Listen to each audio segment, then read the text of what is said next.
with me, live bitches. Coming soon to this theater.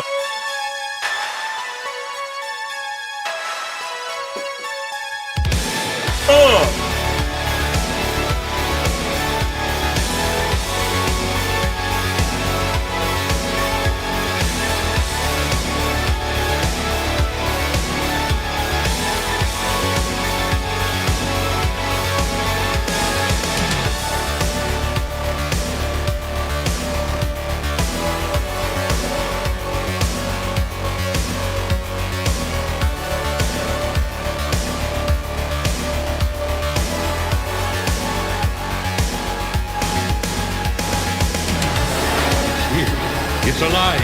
It's moving. It's coming this way.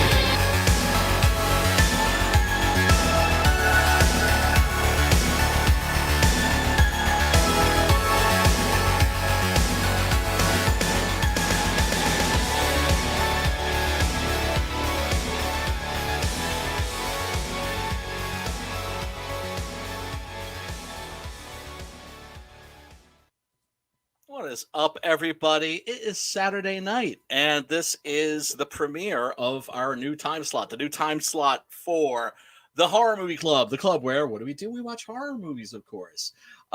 Typically, we used to be running on Tuesdays, 8 p.m. EST. Now we're running on Saturdays, 8 p.m.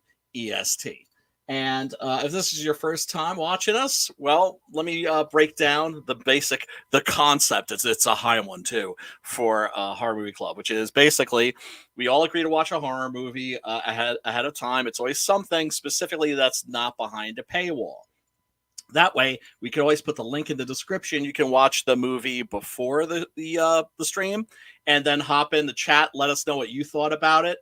And if you're just listening to us now, or if you're catching a replay and you think to yourself, damn, that movie sounds pretty dope, I want to check that out, guess what? Link is in the description where you can watch it for free. Usually it's a link to Tubi or Plex or Peacock or any number one of these streaming services where they show the movies with commercials. Not too many, I should add. You know, you're not gonna be like, damn, this is too many commercials, fuck this shit. But most importantly, the movies are always unedited, uncensored, you know, so you see all that good shit. You know, I mean, who the hell wants to watch an edited horror movie? That's some bullshit. And speaking of somebody that definitely I know doesn't want to watch like edited, watered down horror movies, it's my boy. It's your boy, Matt. Burke, what is going on, son? What's up, man? No, I don't want to watch no watered down horror movies, man. I did that when I was a kid. It was cool when you're a kid because then we get to see them when you grow up. It's a brand new cut. Yeah. You know? But how you doing, man? I'm just trying to stay dry. What about you? I'm okay. Hanging in there. Fucking cold as a witch's tit out here, man. Yeah, it's kind of New nippy York. over here. In York? New York. I'm over here in California, and it's fucking, there's tornadoes in South Central all over the place, man. Yeah, ripping shit up like 4 days ago, and it's just been raining nonstop over here. I mean, we occasionally get tornadoes. I mean, they're fabulously rare, right? But every now and then I hear like, oh yeah, there was a tornado. I was like, what? Right. We never have any earthquakes. I remember my brother got to experience an earthquake in Cali and said it was awesome. That was his description. Pretty crazy. This is it feels like the ground's rolling, you know, like if you get a big one. Oh my god. I've been through a few. Oh man, I would shit myself with fear probably. But probably wouldn't have the presence of mind to enjoy it. But also, as we're doing our introductions, let me bring on my man, Pops Van Sam. Pops Van Sam, what you doing, brother? I'm feeling dark tonight, bro. What's up, Pops? Oh, you're feeling spooky, huh? Feeling dark. It's dark Pops tonight. You're feeling gothic. Brown. Dark Pops. Yeah, you need to put on some Bauhaus and like spark up like some clove cigarettes. No. No, never. I used to smoke them shits, man. Oh God, I had a The friend that globes. did that. I was like, dude, Yeah, you man. They like make me snap when you not smoke them, wanna huh? smoke anything. Oh yeah. Well, I mean, and then there was the Jarum Black. The Jarum Black were really good, but murder on your fucking lungs, bro. Now, Oh, let man, me tell you what. I've experienced the roll of the earthquake. I was Right. in the tee box getting ready to, like, it was like 6 a.m. or something. We're getting ready to golf, right? Or actually, before we left the house, we felt one. And I had this mirror with all these crystals hanging in front of it. Yeah. And all the crystals were like wrapping off the glass. And we're like, Oh, fuck, right? And we realized shit's swinging. Now, I live in Phoenix. The earthquake was in like between the California border and LA somewhere, right? Like San near Andreas. the fault Yeah. line, right? And we felt it, right? And then we left to go to the golf course, and we were in the tee box on the second hole, and the whole tee box rolled like you were in a canoe, and somebody went by in a boat way over there, and by the time the weight got to your canoe, it's just like a slow roll, right? That's Rolls exactly in. what it felt like, dude. It was Oh, that weird. sounds like fun, man. That sounds like And fun. Doc's house got smacked with the tornado the other day. Oh no. Is he Horrible. okay? Well, the tree branch fell on his roof, and another tree took out his shed. Oh, Back window of his car burst out and shit. But wow. they're all okay. Okay. All right. This guy That's showed why it. we didn't have Doc's coffee shop this morning, because he's still got no power. Okay. Oh man, Yeah. that sucks. Them tornadoes that ripped through Atlanta and shit the other day. He caught one of those. Oof. Sorry to man. hear. Sorry to hear, man. Sorry to hear about that. Sucks, Hope man. that docket Welcome is, to Saturday nights, Pete. I Yeah, forgot man. to tell you. You know what happens by you moving to Saturday nights? I don't know, Pops. What does happen from us This moving is to going to Saturday? be what closes day one of CromCon every month. No shit. Oh, nice. So we got to have a good guest for CromCon every month that has a good project that we can come out and talk about, right? I like that. I like that. I like And that. it'll be like the Saturday night closure for CromCon. We'll be right here. Well, dude. We've had two campaigns so far that got funded on this stream, and like I said, I don't take any credit for that shit. They would have gotten funded anyway. But when those campaigns got funded, I got this dopamine hit. And Yeah, I want it's more a of that big shit, rush, man. dude. It's a big rush. I love doing this shit. That's great, man. No, seriously, it's definitely a good feeling. That's for that's for I mean, that's for way damn back sure. when I first started doing this, it's like there were a couple of them that did really well, like Mojo Risen. We funded the first 3,500. We hit goal like in 45 minutes or 48 minutes or something. Nice. And that was a Nice. super rush, right? Because I was actually, Oh yeah, man. I was in that book, so that was Right. a big fucking that. And I know 47 Furious Tales. I know Sam Quentin's always telling me, man, these Pops, a whole bunch of Madness people bought my book, dude. And it's like, that's why we built the Madness. Yeah, man. Yeah, man. So And that's why we're part of the madness. yeah, just keep doing it. Absolutely, man. Absolutely. So, oh man, tonight's movie, man, is of course Bill Lustig's Maniac Cop from what was this? 88, I want to say. Don't you love that color scheme, bro? I do. Oh yeah. Oh yeah, of course. Red on black, baby. Yeah. Yeah, keep KISS. Keep it simple, stupid. Wow, man. A little something about Maniac Cop is that it is a horror franchise from the 80s into the early 90s, late 80s, early 90s. There are 3 installments, and both 2 and 3 are better than this. Oh shit! I can't wait to watch those two. Oh, Because I enjoyed this one.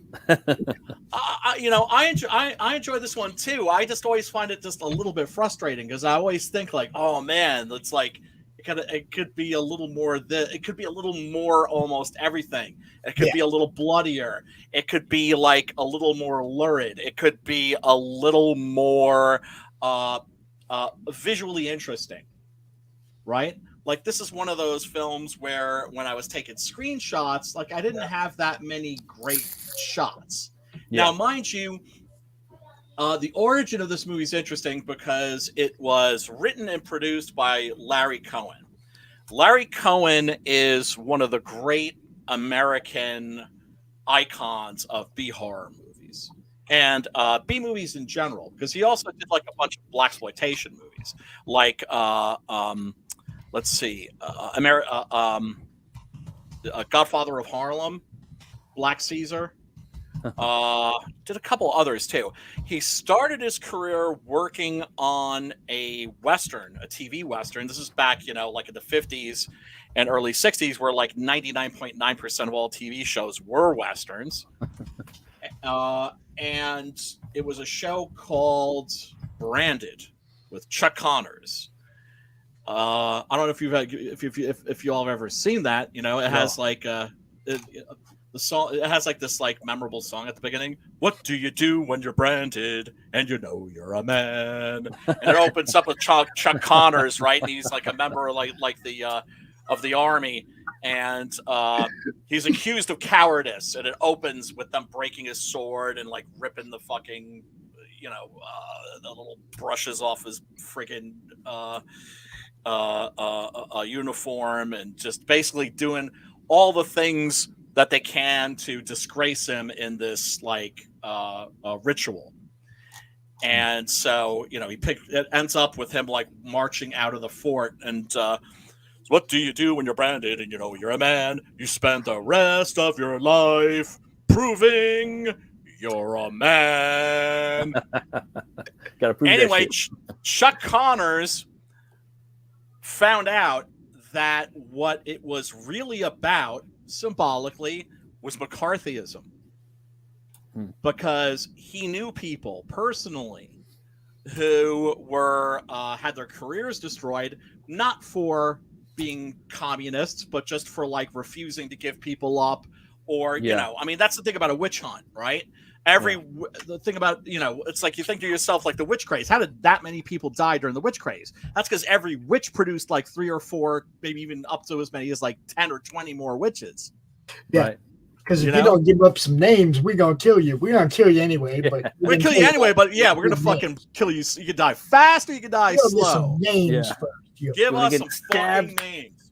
You want to get a bunch of rocks piled on top of you, or you? Yeah, man. They like that burn at the stake thing, man. Burn you up at the stake. Yep. Stick that stake up your ass and then get burn some you. A1. Yeah. Yeah. So Chuck Connors found this out, and he actually tried to kill Larry Cohen. Damn. He actually it's a movie right there. He tried to like run him over with his horse. What the fuck? That's style right there. It's like Dark Knight Returns style right there. What? This is some anti-McCarthy's? Oh shit! I'm gonna fucking run this motherfucker right over. What? Yeah. So that's how he started his career. Boy, he made a lot of great movies. Why am I'm sorry, my brain's not entirely. I'm not properly caffeinated today. God Told Me To. It's Alive. It's Alive 2. It's Alive 3. Island of the Alive. The Stuff. A Q. The Winged Serpent. I'm trying to think what else he did that you might be familiar with. But he did a lot of really low budget movies. He was New York based, and he was just an absolute like fly by the seat of your pants, like guerrilla filmmaker. Like all the exteriors and shit you see in his movies. Yeah, he didn't get any permits for that shit. Yeah, look really street, like It's Alive. Didn't that one end with the line, another one was just born in Seattle? Yep. Yeah, that's about, if that ain't setting up the sequel, I don't know what I know. Right? Yeah. But anyway, his movies are always interesting. I'm going to tell you what, that's the only line in the movie I can remember. Hey, it was good, right? It's awesome. Saying, It's Alive. It's fantastic. Yeah. That last line stuck with you is like, oh, shit. Q has what is easily, I think, Michael Moriarty's best performance. because he plays like this absolute shitheel, like real low rung street level criminal who discovers the hiding place of this giant winged serpent that's flying around eating people in the city. And oh, it's great. It's great. If you if you haven't seen Q, go check that out. It's fun. It's like a Larry Cohen movie combined with like an old-fashioned 50s monster movie. And it has stop motion effects and shit. Thing eats Richard Roundtree at some point. Richard Roundtree, of course, is in this. Also, a lot of actors in here. A lot, really, a great B movie cast. Seen Sam Raimi in there for a minute. I was gonna say, because yes. And did they produce the movie or what? Because I don't remember. Like normally I would have been like looking at the credits in the beginning, to see. Yeah. Because I know that they had something to do with it, but I don't know. No, this was just Larry Cohen giving Sam Raimi some love. That's it. Okay, and Bruce Campbell too. Yeah, like one B horror movie director, old school cat, giving some respect to like the newcomer. Oh, okay, that's okay. And then also the movie. Damn, what was I gonna say? It slipped my mind. It'll come back to me in a few minutes. It'll come back for sure. And of course we've got Tom Atkins. There's a really great meme. Trying to remember what it says exactly, so I don't screw it up. That's the dad from Creepshow, right? That's the dad from Creepshow. That's why God made fathers. Yep.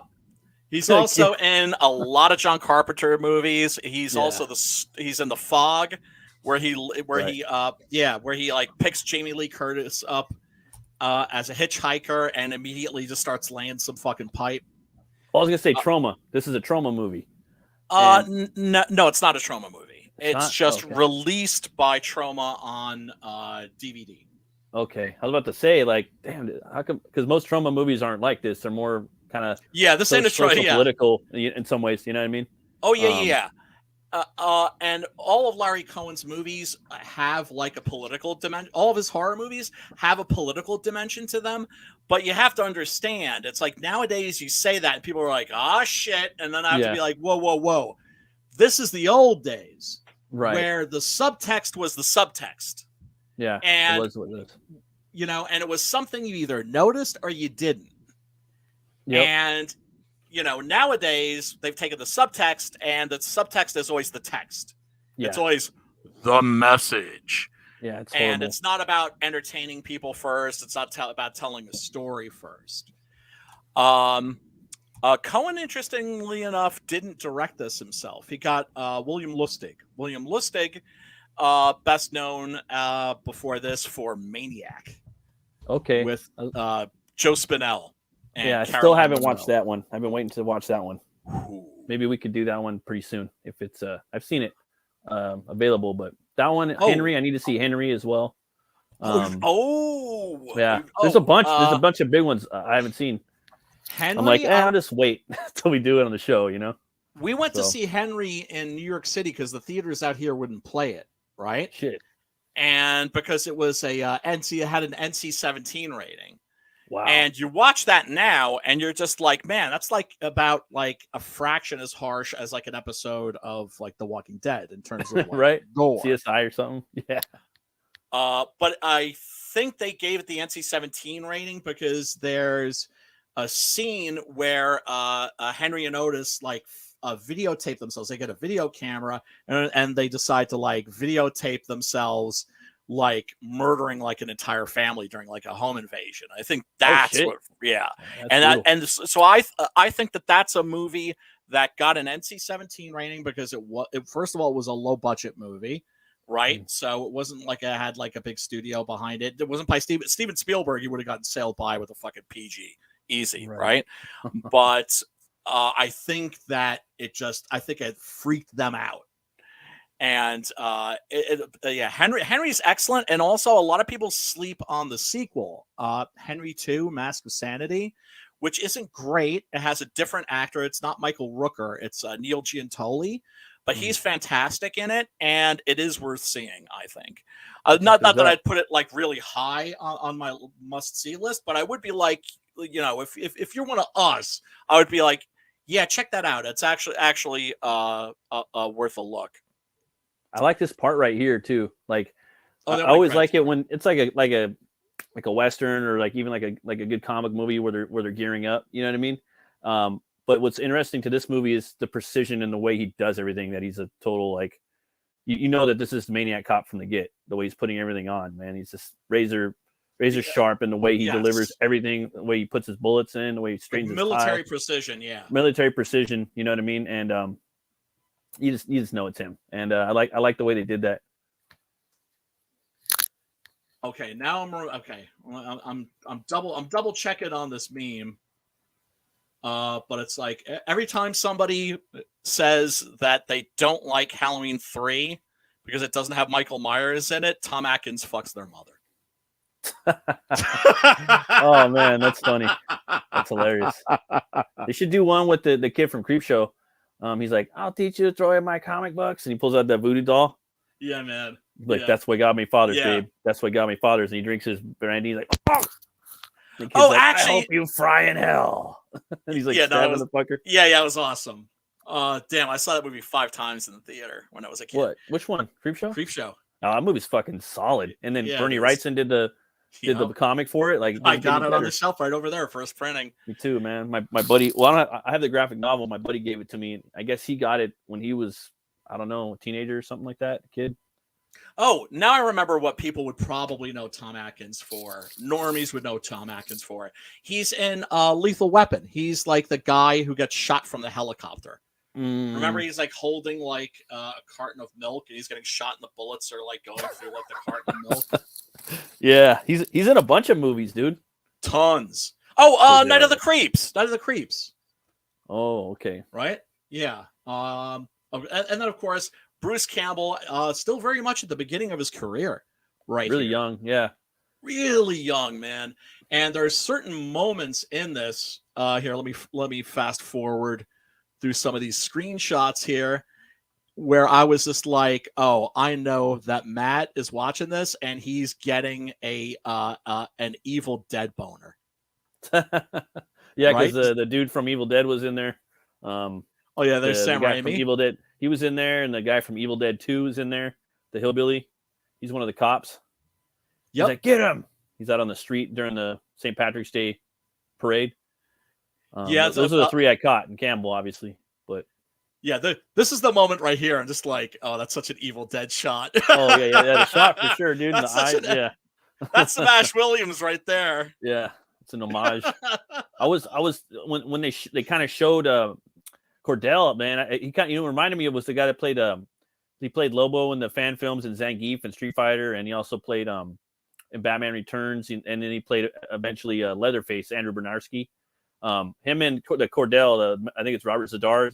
They kind of look similar, Zadar. Like they're built the same. I was like, is that a young? But no, it wasn't. It was Zadar, I guess. Yeah, it was. And Zadar plays Cordell in the sequels too. Oh, fuck yeah. Yeah, Zadar also probably, I'm thinking like normies might remember him from Tango and Cash. I've seen that like when I was really young. I want to go back and watch it again. Oh, it's awesome. Yeah, I remember liking it. It's so good. All the buddy cop movies that were coming out during that period, most of them were shit. That one was awesome. Well, and I like that first Lethal Weapon a lot. I really like Gary Busey in there. I like the fight at the end with Gary Busey. It's like on the lawn. It's pretty cool.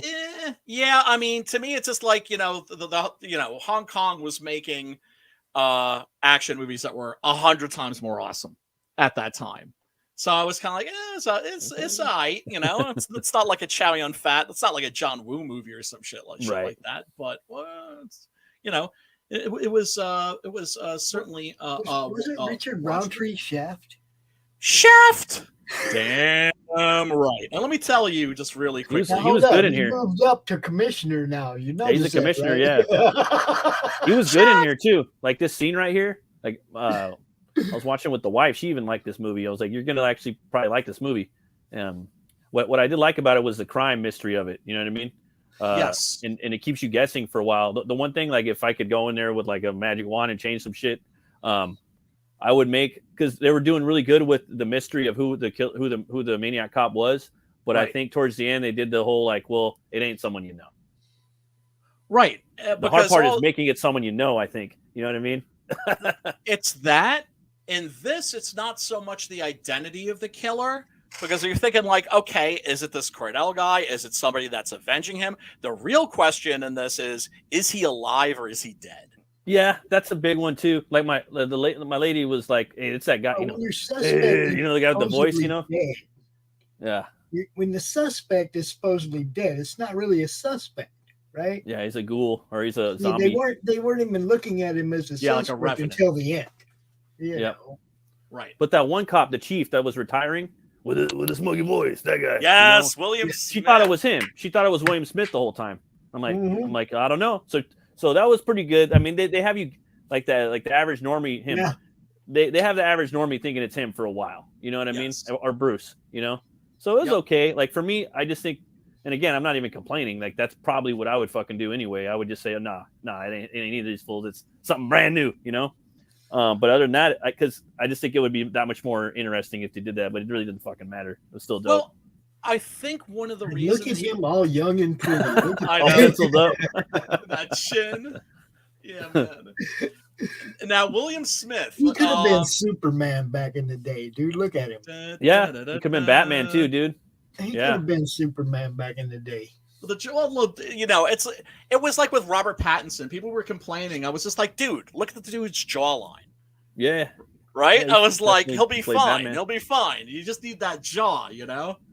And speaking of jaws, Robert Zadar, who was born Robert Zadarsky, who plays the maniac cop in this, suffered from a condition called cherubism.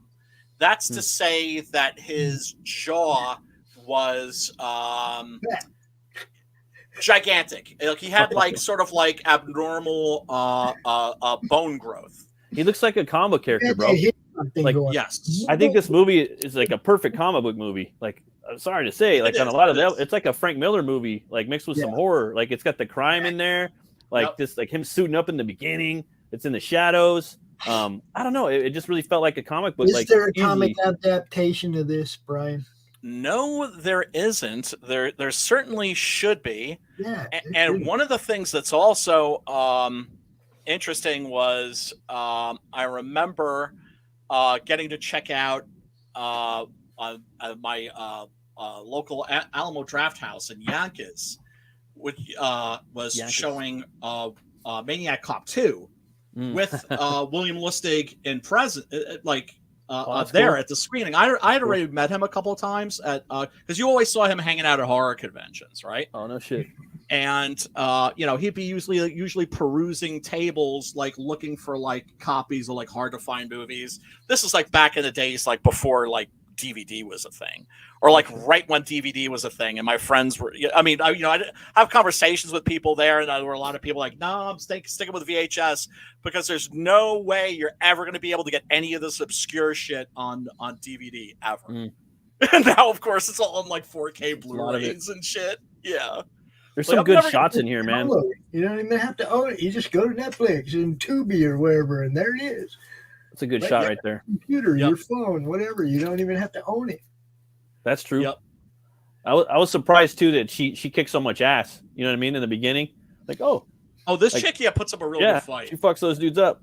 Yeah, she does. Yeah, she does. And that's what's so great about this opening is because you're rooting for her. Yeah. Right? Because she doesn't fucking take it. She does not fucking take any shit from these dudes. She fucking throws down. And then I was kind of pissed that the maniac cop didn't go fuck them up too. Yeah, well, that's because he doesn't care. He hates everybody now. He hates everybody. He hates life. He could fuck them guys up too. You got a point. yeah, but he didn't see that guy. He should have fucked that guy up. Yeah, most definitely. That dude's a witness. Yeah. He's seen it. He like creeps back down into the sewer or into his apartment. Now, mind you, this is like 1988. So New York City was still at this point New York fucking City. Yeah, look at those fucking pastries behind his head, dude. Yeah. It's like, you better go put them shits in.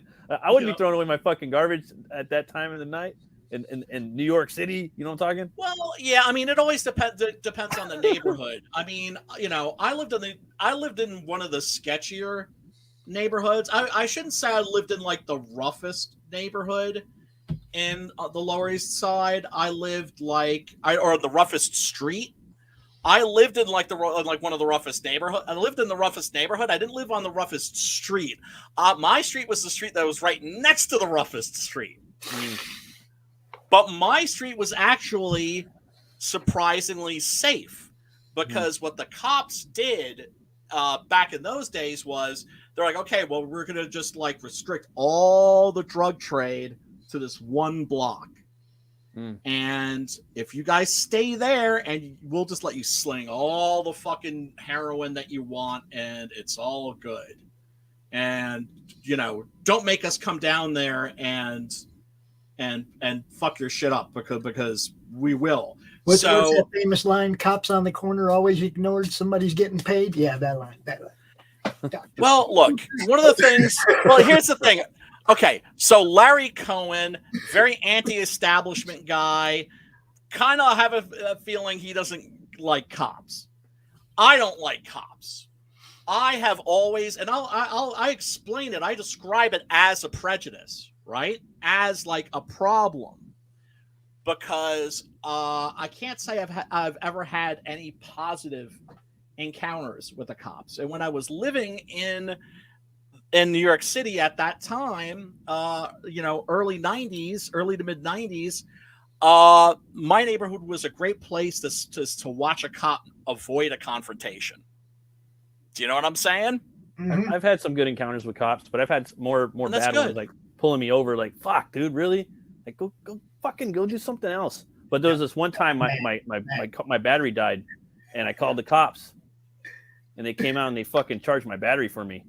I was like, thank you. I appreciate that. Noted. I remember that. That would never in a million years cross my mind to ask a cop for help. Yeah, no one ever thinks about that. They come out and they hook it up and jump my car.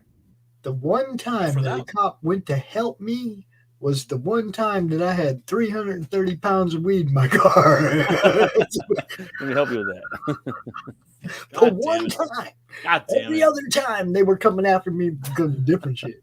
One time, dude come to help me, and I just happened to have 300. I don't need your help, motherfucker. Not right now. No, don't go near my No, I'm good. Fuck, here we go. But dude, you're on fire. No, I'm everything's copacetic. You've been shot 100 times. No, I'm good. I'm good. Leave my car alone. Oh, as soon as he got close enough to smell it, it was. Oh, yeah. Oh, that sucks, dude. Well, and here's the thing. Also, Larry Cohen, being a native New Yorker, being New York-based, low-budget B horror movie director, was very aware that the New York City Police Department, the NYPD, is one of the most corrupt institutions on the planet. Right? Ask Frank Serpico about this. Yeah. Right? They tried to kill him not because he was gonna like snitch, but because he wasn't corrupt. Yep. He wouldn't play ball. He wouldn't. Yeah, he wouldn't play ball. That's the thing. Hey. I wanted to be a cop when I was a kid, but I always knew that I was corrupt. I was what's the word? Too honest. I was corruptible. Like I would have to become corrupt. You know what I mean? And I couldn't do that.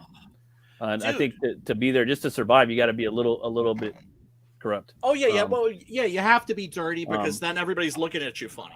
Exactly. Right. So it's a hard. I couldn't do it. I couldn't, dude. I couldn't either because first of all, you know, one of my main problems with cops is that they're oath breakers, right? And if I swore that oath, I would take that shit seriously. I would be fucking like Dudley Do-Right. Yeah, me too. I'd be a dick. Like I would have to live by that sword and die by that code. And I can't do that, especially if other people aren't doing it. You know what I mean? If you're the only one that's doing it, and then everybody's looking at you funny, and then one day you end up with a fucking bullet in your face, like Frank Serpico did. Yeah, fuck that shit. Right? And that was the thing. He was just like, I'm not going to snitch on you guys, because shot him in the face. Okay, now I'm going to fucking drop it. Yeah, now I'm putting you motherfuckers on blast. And so what happens in New York City with the police department is it's corrupt as fuck. It always has been. It always will be. And every now and then they have a commission. Every 20 years they have a commission that's just like, exposing the corruption in the NYPD to show that they're doing something about it. And what they do is that they find like the 2 or 3 most fucked up, most egregious dudes that they can find. I'm talking like Harvey Keitel in like Bad Lieutenant, like Bad Lieutenant, right? The dudes are like sniffing fucking lines off like their dashboard, right? Yeah.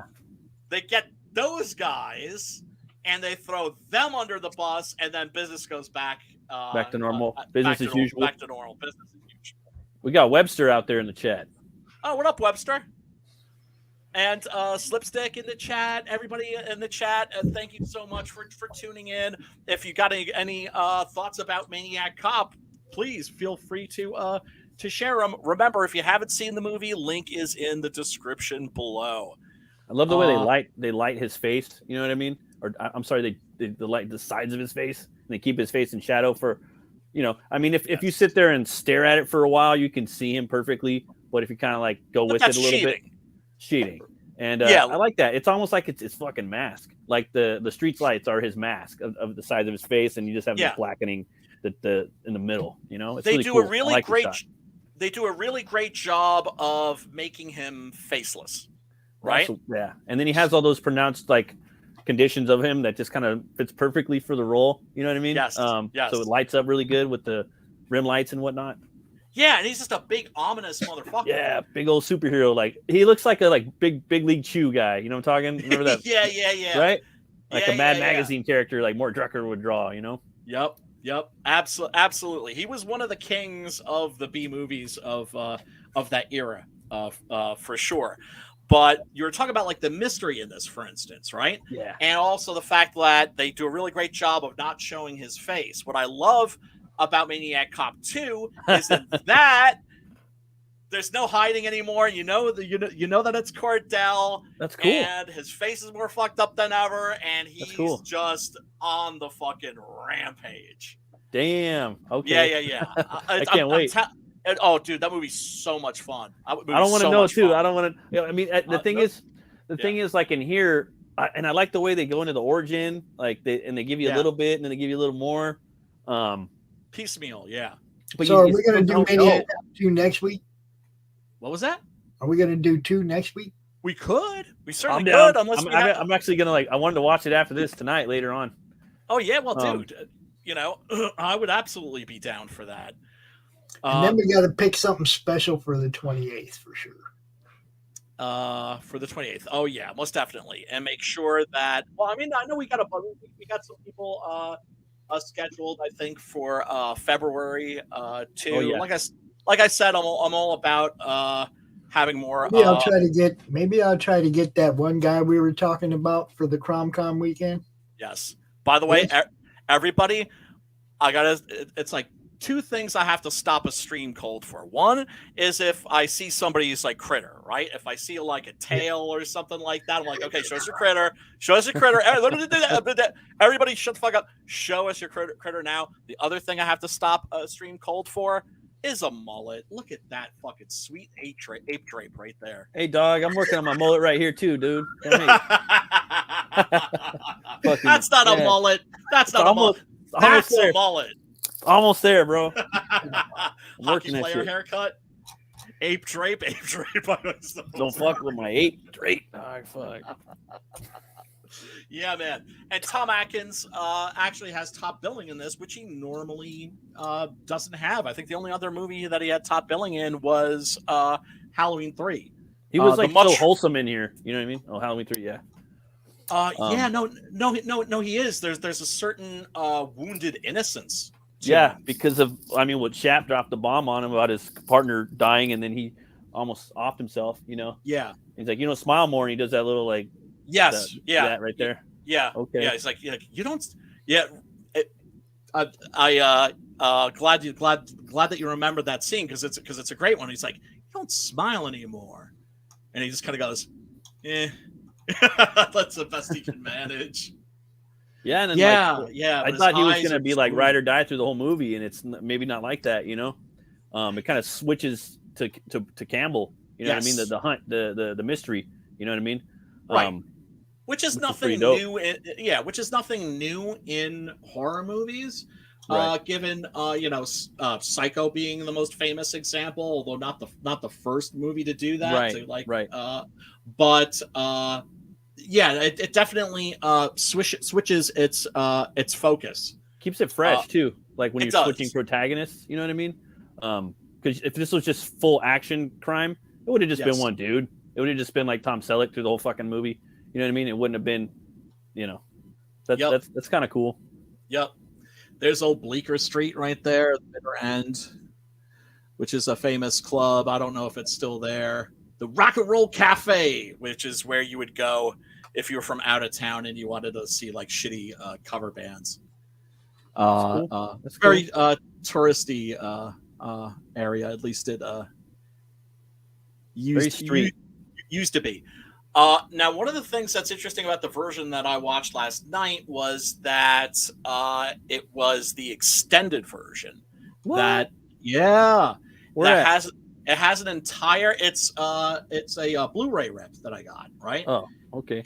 And it has an entire subplot that's re-added to the film, and you can tell it's like from you can see like the picture quality changes. Oh, really? Dramatically, yeah. Because this is usually what they'll include as like an extra on like an Arrow, Severin, Vinegar Syndrome.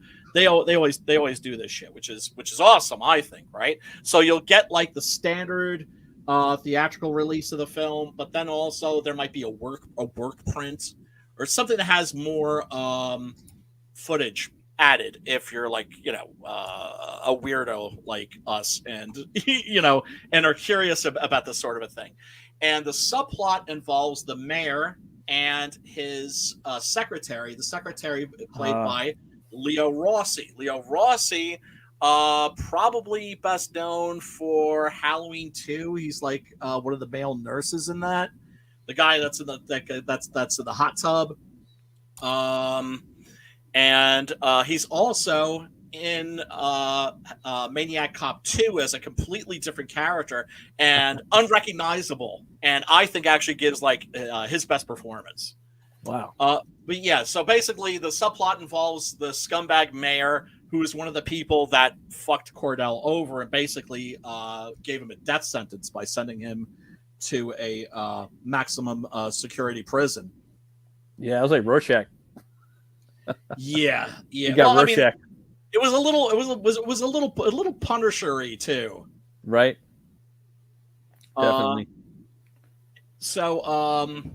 Yeah, and that cop, the female cop, forgot her name. She looks like a Frank Miller character, like the way he draws like some of his ladies in Sin City and whatnot. Oh yeah, without a doubt. Like right there. There's other scenes too. Yeah. Boy, she looks much better here than she does in the rest of the movie with the ho ho ho hair when she's like undercover. The hooker hair. Yeah. Hooker. Hail Shadowhawk. Hail Shadowhawk. What up? What up, brother?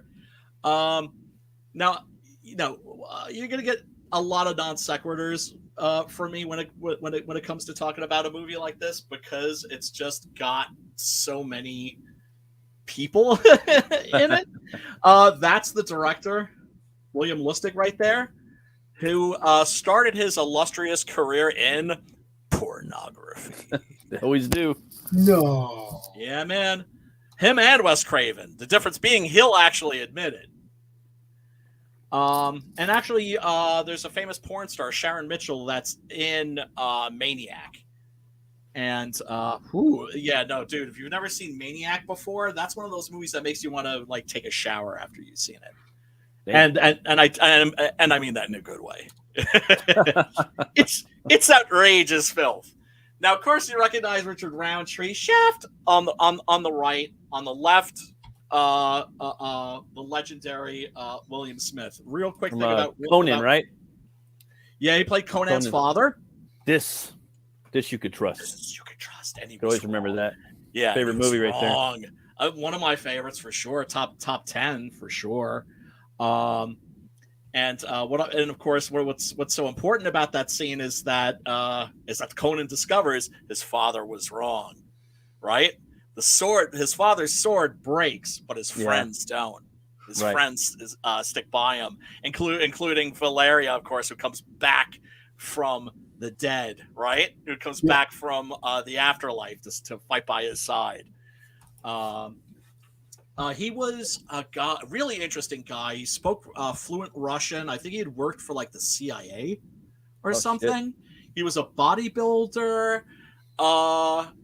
He played a lot of villains, a lot of like bad guys in the 70s. And quick comic book related story here. I forget who it was, but there was a comic book artist who said that he and a bunch of other artists were like hanging out at a convention on the convention floor, and suddenly Jim Steranko walks up to them. And they're like, oh shit, Steranko. And he's just like, okay, one question for you guys. Who's the toughest movie tough guy of all time? And one of them goes, I don't know, Mel Gibson. And the other one's like, Clint Eastwood. And the other one's like, well, you know, a lot of guys don't really know him that well. He's not that famous, but there's this guy named William Smith, and he's just like, Steranko just cuts him off and is like, okay, you come with me. And they just like hung out and like drank and bullshit for like 3 hours. That's funny. So William Smith, man. And William Smith, by the way, when I was a kid, I always was like, that dude's the Punisher. I want to see a Punisher movie with that motherfucker right there. Yeah, it would have been dope. This dude reminds me of Mickey Rourke. Yeah, he's definitely like got that. They could be cousins or something, him and Mickey Rourke. He's got the cool voice in here, too. He doesn't really show it. Gravelly voice. Yeah, and Conan, like, he's kind of does like a more somber one, like he's talking to his son. You know, they're up on the mountain and it's cloudy, you know, and talking about Crom and it almost sounds like a different act. It's like a different actor almost. But he's supposed to be a different actor for every role. Yeah. But that's what some of these guys' problem is they're playing themselves in every role. Yeah, like Jack Nicholson, kind of. Well, when you have actors that are lazy, and then you have actors that have more than one persona, right? Yeah. Like I said, when I found out that Will Smith was going to be in I Am Legend as Neville, I was like, oh, great, right? Because I thought, well, is this going to be like Will Smith? Right, like from him basically Fresh Prince and shit. Yeah, or is it going to be Will Smith from like 6 Degrees of Separation, like the proper actor? And so then the movie came out. I saw it. I thought it sucked, and I was pissed off because there were no fucking vampires. What up, ID? We're no fucking vampires. Got me in the middle of picking my teeth. What happens when you pick your teeth before you hit the camera, bro? That's okay, dude. You can floss your teeth. You can do all kinds of shit on the street. We're casual. We're casual like that. But to finish my thought, there are a lot of things that I didn't like about that movie that were wrong with I Am Legend, but Will Smith wasn't one of them. I thought he was actually like an excellent Neville. My favorite Punisher is Ray Stevenson. I like about I Am Legend is how the virus is what created the vaccine's what created the zombies. Well, but I mean, they're not supposed to be zombies. The Cure created the zombies, yo. The Cure. Look, at least the Omega Man, which I love, which is one of my all-time favorite movies, that's also an adaptation of I Am Legend, but at least it has the decency to have it a different title.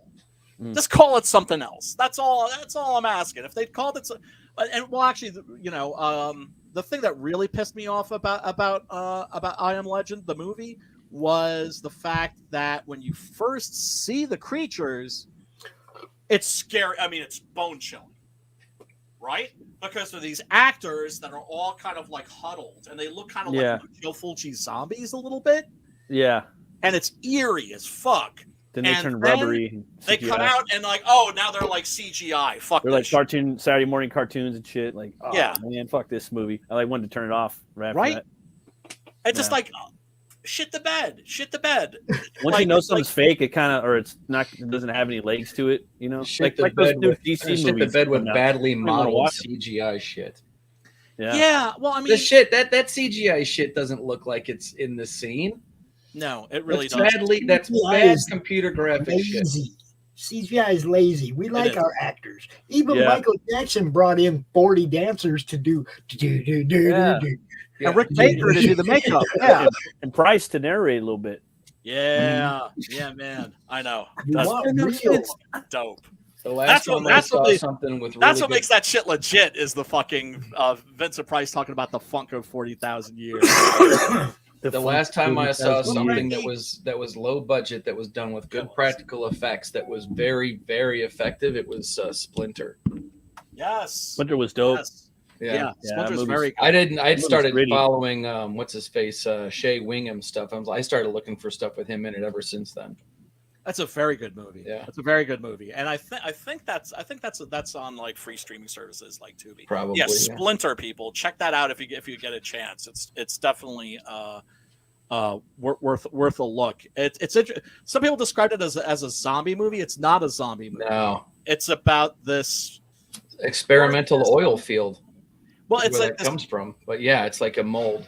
yeah, that Yeah. basically just like takes over creatures' bodies and just moves them around. Mhm. Damn. Right? Yeah, and while they're still aware of it. So it's like Extra- the guy in the the bathroom. The Right, guy right. with spikes. yeah. He's like, guy with spikes. Yeah. That's an excellent no budget horror film. Yeah, you know, and it was I don't want to stay off track, but it actually came up in another stream that had to do with where you have the strong Whammons character. But in there, they actually define that relationship in the beginning as this is the smart nerdy guy, this is the Tom girl who knows how to drive a stick and wants to go camping. Right. And there's nothing that's not masculine about him, and there's nothing that's not feminine about her. It's just Right. part of their complementary makeup. You know? Yeah, what well, that's before every male character had to be completely emasculated in order to Right. lift the female characters. Right, but he wasn't. It was just like that thing where he's got his strengths, she's got her strengths, and even Shea Wingham's character has his strengths. And his arc is one of my favorite parts about it. Right at the end, where you realize, that he's actually a good guy, that chaotic good. Yeah, no, absolutely. But that's also because he knows he's going to die. Right. And so and so that gives him like a hell of a wake up call, and that's like, well, if you're gonna die for something, Mm-hmm. right? Yeah. And Yeah. Frankie says no film adaptation ever says the line "I am legend." Yep, Vincent Price's film had the best representation. Last Man on Earth, my opinion. Oh yeah, well, it's not even like there's any competition. Of course, the reason we got Night of the Living Dead was also because of I Am Legend. Except Romero openly said that basically he wanted to do a I Am Legend movie, but he couldn't afford the rights or any of that shit, so he just turned the vampires into zombies, Mm-hmm. and then of course invented his own monster and his own a world, really, and his own mythology. But yeah, it's I Am Legend is really, it's like the original apocalyptic horror novel. It invented apocalyptic horror as we know it. I would say, and I keep hoping for maybe like a long form adaptation, like like a Netflix series or something, but not now. I don't want to see them adapt any IP or anything I give a fuck about. I just don't want to see adapted by anybody right now. I'm just like, Chill for a couple years. all my shit alone. Right? Right? And if Henry Cavill agree. thinks he's making a Warhammer 40K series, I heard of that. Yeah. that's not going to be like woke as shit. He's got another thing coming. I personally think that guy's going to end up doing like really low budget, like Christian movies, like Kevin Sorbo. You know, You know what? You could put him next to Dean Cain, one Superman and another. Dean Cain. Yeah, there you go. Yep. And meanwhile, Elliot Page is gonna be da, da, da, da, da, da, da. I'm telling you, that's my next prediction. That's my prediction. You're gonna see that shit. You're laughing now. Wait and see. Or Batman. One of the two. No, Robin, you're just straight Batman, dude. But also just the name Superman. It's so toxic. Yeah, it's so toxic. Well, how do we make this less toxic? I'm telling you, man, it's gonna happen. Wait for it. Who's just gonna be called S? What an irony when making something less toxic is actually turning it into poison. You know what I mean? Like by their standards, making it less toxic, and right. It turns it into absolute unwatchable poison. Webster says, I can't believe no wokes have jumped on Omega Man regarding the casting of the vampires. Well, I mean, they're not vampires in Omega Man. They're like these it's more of a albino Luddites. Yeah, kind of like. I mean, they're obviously insane, but they're it's more like a Michael Morbius, but not drinking blood. Yeah, right. Right. They just don't like the sun and technology. And mind you, I'm not snapping on Omega Man. I think I love that movie. It's one of my all-time favorites for sure since I was a child. Now here you get a little bit of a look at Zadara's features, and you see that big old jaw of his. Fucking dude looks like Lurch, man. Yeah. He died a couple years ago, though. Yeah, he did. I can't remember when that was. Yeah. He was sort of like the 80s version of Rondo Hatton. Rondo Hatton was an actor who had a bone disease called acromegaly that distorted his entire body, but also his entire face. And so that made him a great goon in horror films and gangster films and that sort of a thing. They recreated him using makeup in The Rocketeer, actually. Remember the big goon in The Rocketeer? I remember that. I was just thinking of that. It was very Dick Tracy. That's Rondo Hatton. Or I'm sorry, it's not Rondo Hatton. It's a guy done up in makeup to look exactly like Rondo Hatton. Yeah, there's another guy that's a Canadian actor in Rabid that he had some like I don't know what you call them, exaggerated features. Not nowhere near what the makeup was in for the dude in The Rocketeer, but right. I don't know. I'm just here. I'm just talking. Dude, that's fine. I only made it like part of the way through this. I was trying to cram. I had it on the phone when I was going to get my daughter, and then listening to it on the way back. And then I had to eat dinner, and then came down here. So, well, ID. Look, personally, I'm not saying this is a bad movie, but I will say this: the main reason you watch better than Maniac Exorcist Cop 2 is so you can watch Maniac Cop 2.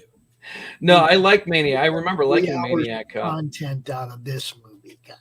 We're not going to get 3 hours of content out of this movie, like we would some. Yeah. Okay. Yeah, not unless you're going to put the whole the stripper club under a We'd microscope. be stretching this one way. Really out. critique the dancers. He fucks those fools up in the shower, dude. Yeah, he sure does. I was like, oh, they're gonna rape this fool like American History X, and then like, nah, dog, they didn't even like that. We'll turn around and beat the fuck out of him. Well, it reminds me of that scene in Frank Miller's Daredevil, in one of the Punisher issues, right, where the Punisher goes to prison, and they attack him in the shower. Oh shit, I didn't read that one. Oh, it's one of the best Punisher scenes ever. He's butt naked in the shower. They come at him. He basically fucks them up. And then he's just standing there butt naked, and there's a dude standing there like with a shank, like not sure what to do. Mm-hmm. And the last panel is just like a Sergio Leone style close up of like the bottom half of the Punisher's face, and he's just smiling. Yeah. Dude, let me tell you what, Mhm. Ate those motherfuckers for breakfast. the bathroom, that's where the mop ringer is. There's all kinds of things in the bathroom. Don't jump somebody in the bathroom. You're going to get hit in the head with Yeah. something hard. Yeah, I would Oh. think. I would think. But yeah, I just want to know, like, my big question in this scene here is like he's getting cut on with all of these shanks and stuff, and I just want to know how many of them had been keistered, because you're asking for an Oh infection. yeah, definitely. Oh, yeah. Well, the Yeah, interesting no, thing nobody is, sticks their teeth. No, nobody shanks their own ass. from what I Where understand, did you get this? Where did it come from? am I gonna need a tetanus shot for this, Yeah, They right make in the shanks back. out of everything, dude. dude? Yeah. They'll bring a fucking, spoon home and they'll shave the other end of it down on concrete until Yeah, it on comes concrete. to a point. You know, Dude, shanks come from documentaries- everything. dude, Yeah, I've everything. seen toothbrushes. Yep. Yeah. Turn Brushes, into pieces of shanks. wood, whatever you can get that comes Broomstick. to a point. That's Don't how matter. that Mop prison sticks. documentary, Get Hard. That was the one that taught me the most about prison. I lived down a prison didn't see yard that for one? 6 years. That's what taught me about prison, Oh, God. right? It's Oh, that's a man. good shot right there. That was a good shot right It's there. no movie. Go back there. That's pretty That's- good makeup. Yeah, it is. Yeah, it is. It looks like he got a bite taken out of his cheek there on the left side. Yep. I'm not sure who did the makeup effects for this. I don't think it was Savini. Savini did do the effects for William Lustig's first movie, which was Maniac. That his first non-porno movie, that is. And the effects in that are grisly. Just that was one of those films that was released without a rating. Amos is an awesome character. Let's see. So then, of course, we've got like the water and the blood. That's the running Darkman down. shot. They did the same shot in Darkman. Was that right? And It's like Psycho. a drain, and then he's laying down next to the drain. Where his We eye get this he's laying down in dissolve. the alley. The same It dissolve with doesn't Liam look like Neeson. his eyeball's right next to it. Yeah, they did the same shot in Psycho and in High Anxiety, except for in High Anxiety it was newspaper ink. Yes. But Yes. Anyone? Yeah. No, I Okay. remember the high anxiety. Yeah, it was Mel Brooks's satire of This guy too. Alfred Hitchcock. All right. This guy too. Come on. Yeah, so this is a scene that's in the extended version where the mayor's hanging out, and this cop just walks in, and he's just like, "Hey, I just want to let you know you're a piece of shit." Right? He's just like, "I know that you sent Cordell up. I know that basically you fucking executed the guy, and you're a piece of shit." And the mayor's just like you realize I can fuck you up, right? You realize who you're talking to, right? And he's just like, "Yeah, I got like 2 weeks until I retire, so eat my ass." And so these bonus scenes, they don't really add anything to the movie. Were they right to remove them? I remember think him in so. History. There's so many character actors in this. Yeah. Tons! I know it's every time you look at the TV, and like my wife said the same thing. She goes, "Where do I know him from?" I'm like 15, 20 different things. Probably. Yeah. That mayor's in a million things. I'm There's like watching Tom, the Golders now. Tom He's in the Golders. Atkinson. Tom Atkins, man. Tom Atkins. He actually lives out by me. Does he really? Yes, in fact, it was odd, and I know it's around here somewhere. I wish. I'm thinking it's got to be in a box in the attic because I went to church. I saw him at church. No shit. And I was like, "Hey, I'm sure you get this all the time because he's from around." He actually did a very, very, very good one-man show called the. Oh man, it's gonna be on the tip of my tongue. The Chief, about Art Rooney Sr., the owner of the Earls. shit. Yeah, very, very good. And it was on, they had it at the Benedum, in the Pittsburgh Cultural District. And Nice. but I asked him and he sent to me a signed picture of him as the dad in Creepshow. Yeah. I was talking about. And I said, one of the lines that I remember most from that movie is where it says, "That's why God made fathers, babe." That's what he signed it. That's why God made fathers. Matt was quoting that before. That's how I always remember this guy. So I got my father's, babe. So I got my father. This The biggest quotable line of the movie. My friend Chris, by the way, Chris, if you're listening, big ups to you, brother. Much love. My friend Chris is like a massive Tom Atkins stan, and can go off for hours about what an uber chat is. When he takes that shot through the eggnog and Lethal Weapon, he's just wow. I was talking about that before. That's probably where most people remember him from. I know. I can't. He's got this stupid nerdy sweater on from literally the Eddie Bauer sweater, and it makes it so like if you scratch him on the butt, it just drives him absolutely nuts. He can't get enough of it. Oh, wait a second. Down here. Come upstairs. Let me see. He chased him. You got a buddy? You got a buddy? Go upstairs. Wait, did I miss the buddy? Yeah, you missed it. I had him up there the whole time, dude. Oh man. You'll have to go back and watch, Brian. Yeah, but I highlighted the critter for you, bro. All right. Thanks, brother. Right.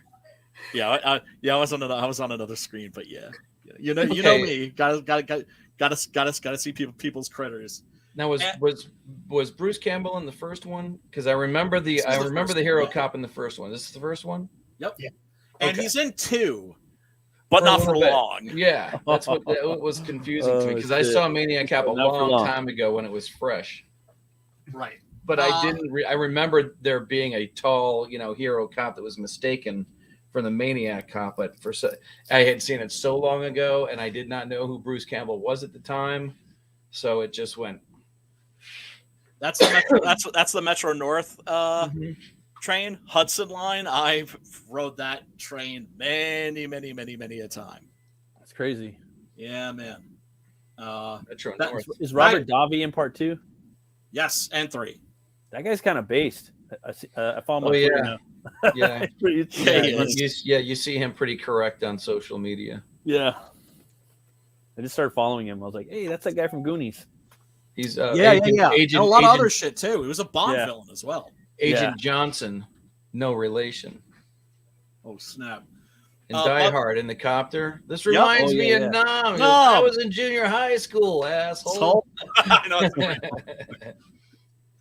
Oh man. By the way, fellas, got a question for you. What is 4 miles long and has an IQ of 158? Key West. Island? No, the St. Patrick's Day Parade. Not to snap on my Irish peeps. You know I love you. See, I went for everybody on Long Island. You just went for the Irish. See, you're a prejudiced motherfucker. Well, Long Island is 4 miles, maybe 4 miles wide. All right. I fucking hate St. Patrick's Day. This is why I fucking hate St. Patrick's Day in New York City. And basically, look, it's a day when people are like, okay, it's my duty to get blind drunk. Mm-hmm. Not like have a couple of drinks and enjoy myself and have a good time. I always try to avoid the city on St. Patrick's Day. I would actually leave the city on St. Patrick's Day when I was living there, if I could. And one time I was like, it was like in the meatpacking district. I go to see a friend's band, right? And on the way back, I literally have to hop, skip, and jump over the puddles of green vomit on the sidewalks. That's why I fucking hate St. Patrick's Day. That's pretty gross. Can I one up you on this one? Can I one up you on this one? Yeah, please. I hate St. Patrick's Day for a much more lifelong and viral reason. Okay. My fucking name is Patrick. Okay. Yeah, well, I mean, yeah, but oh no, dude! Look! I get that. Why aren't you wearing green? Because I wear the fucking name. A lot of people say, dude, "What's that?" Look, it's Patrick. I hate that. I hate the name. I hate that day more than anything. All I get. It's a perfectly fine name. Why you think we call me Pops, bro? Well, dude, we don't use that fucking name, man. Well, look, I got love for my Irish peeps for sure. But I mean, my name's Brian, and I'm just like, wait a second, I don't have a fucking speck of Irish in me. You got no O in front of it either. No, No. I love Patrick's Day. That's my favorite holiday. It became that way for a while, and look out for St. I'm there Patrick's. with you. Only for this St. Patrick's reason. Snake Slayer, dude. Someday I'm gonna be putting that book out one day. Oh yeah.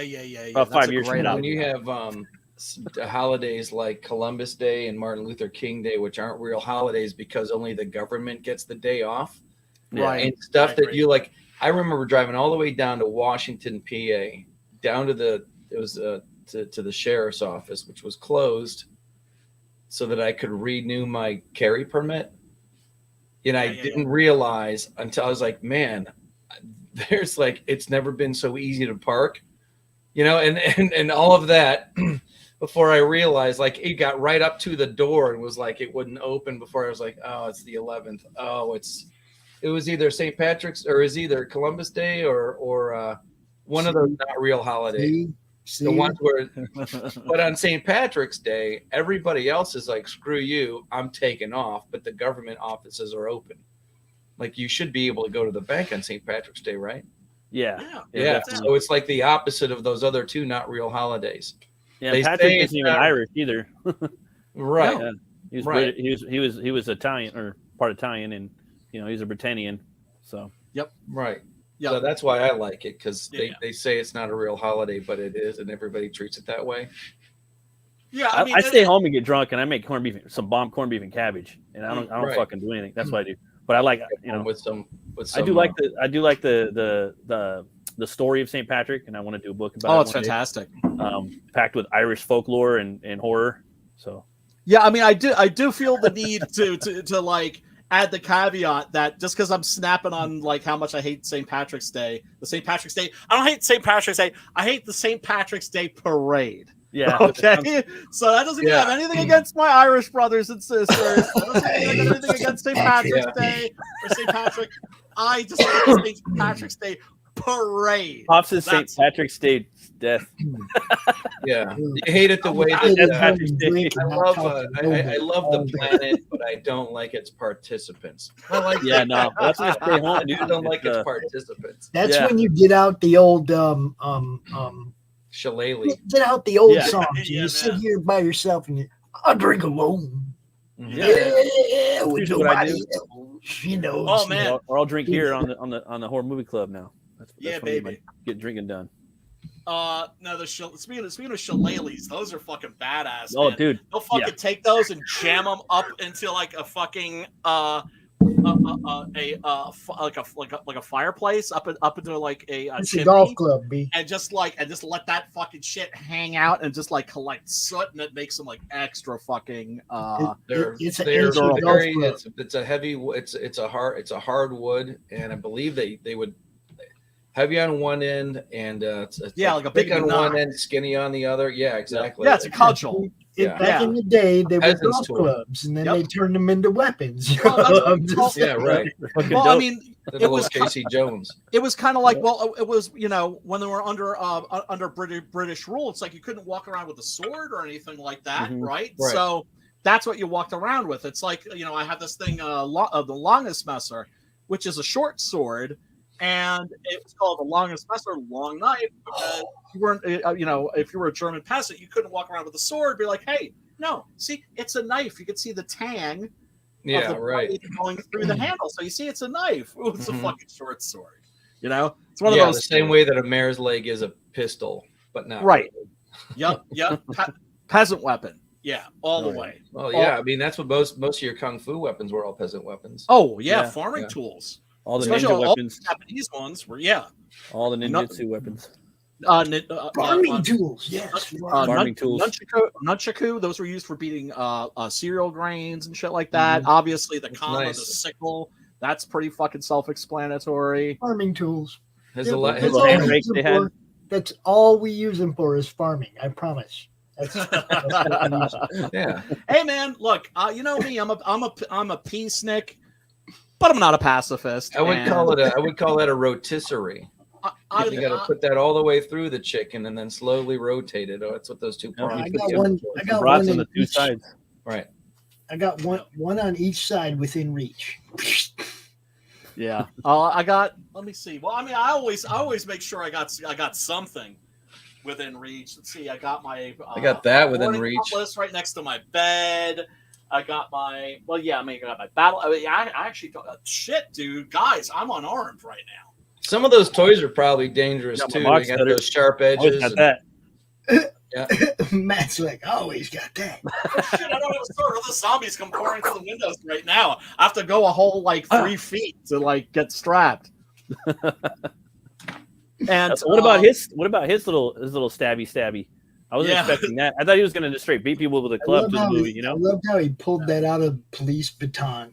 yeah, it was dope. Little. Oh, I should see. Let me do a quick search and see if I can find a picture of this fool that I saw at the East Coast Comic-Con. This big motherfucker right here.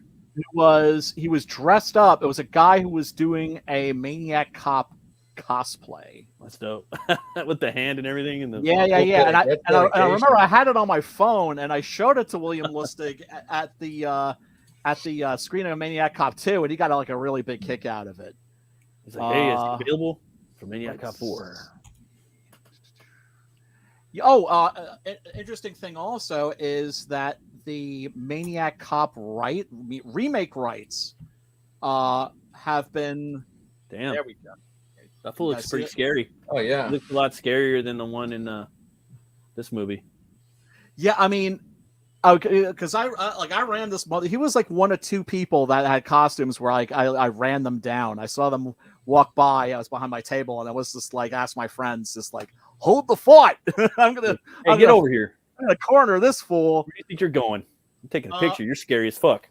Yeah, man. Yeah, and look, here's the thing. I know cosplay has kind of taken over conventions. There are people that aren't really into it. They're not really into the characters, whatever. But when you see somebody dressed as Cordell, the Maniac Cop, I'm sorry, that dude's a fan. I mean, they're going esoteric just by that choice. Yeah, in the very beginning. Yeah, it's their thing. It's their hobby. Right. Well, look, I understand why people do it. The reason why they do it is for the kind of reactions that this guy got from me. Exactly. Right? Like when I was at the at one convention, I think it was Chicago, I saw something you don't normally see, which is a Martian Manhunter cosplay. Well, that's pretty cool. And I was just like, dude, John Jones, you know, got a pic with him and everything. Like, oh, dude, your Which one was he awesome. though? Was he the humanoid one or the more Martian style one? The Martian style one with like the big beetle brow. Yeah. It looked dope. It was like really, really cool. That could be a good movie, dude. I never even thought about that because there's redheaded stepchild, man. Redheaded. I love me some fucking John Jones. Like even the fucking ones that they were doing with Justice League, that was pretty fun. Like some of the episodes with the origin and whatever. Yeah. On Mars in the book when they were doing Justice League International, I thought it was. I mean, that was a good and funny run, a good and funny book. Like the way that they would, you know, he came off as Spock funny. Oh, okay. You know what I mean? Yeah, like fish out of water. This is the only other person that I chased down at that convention. Have you guys seen the movie called A Turbo Kid? Yes. I've heard of it. Yeah. I can't remember why, but that one and Psycho Gorman are the 2 I got to see. Awesome. It's awesome. It's really, really good.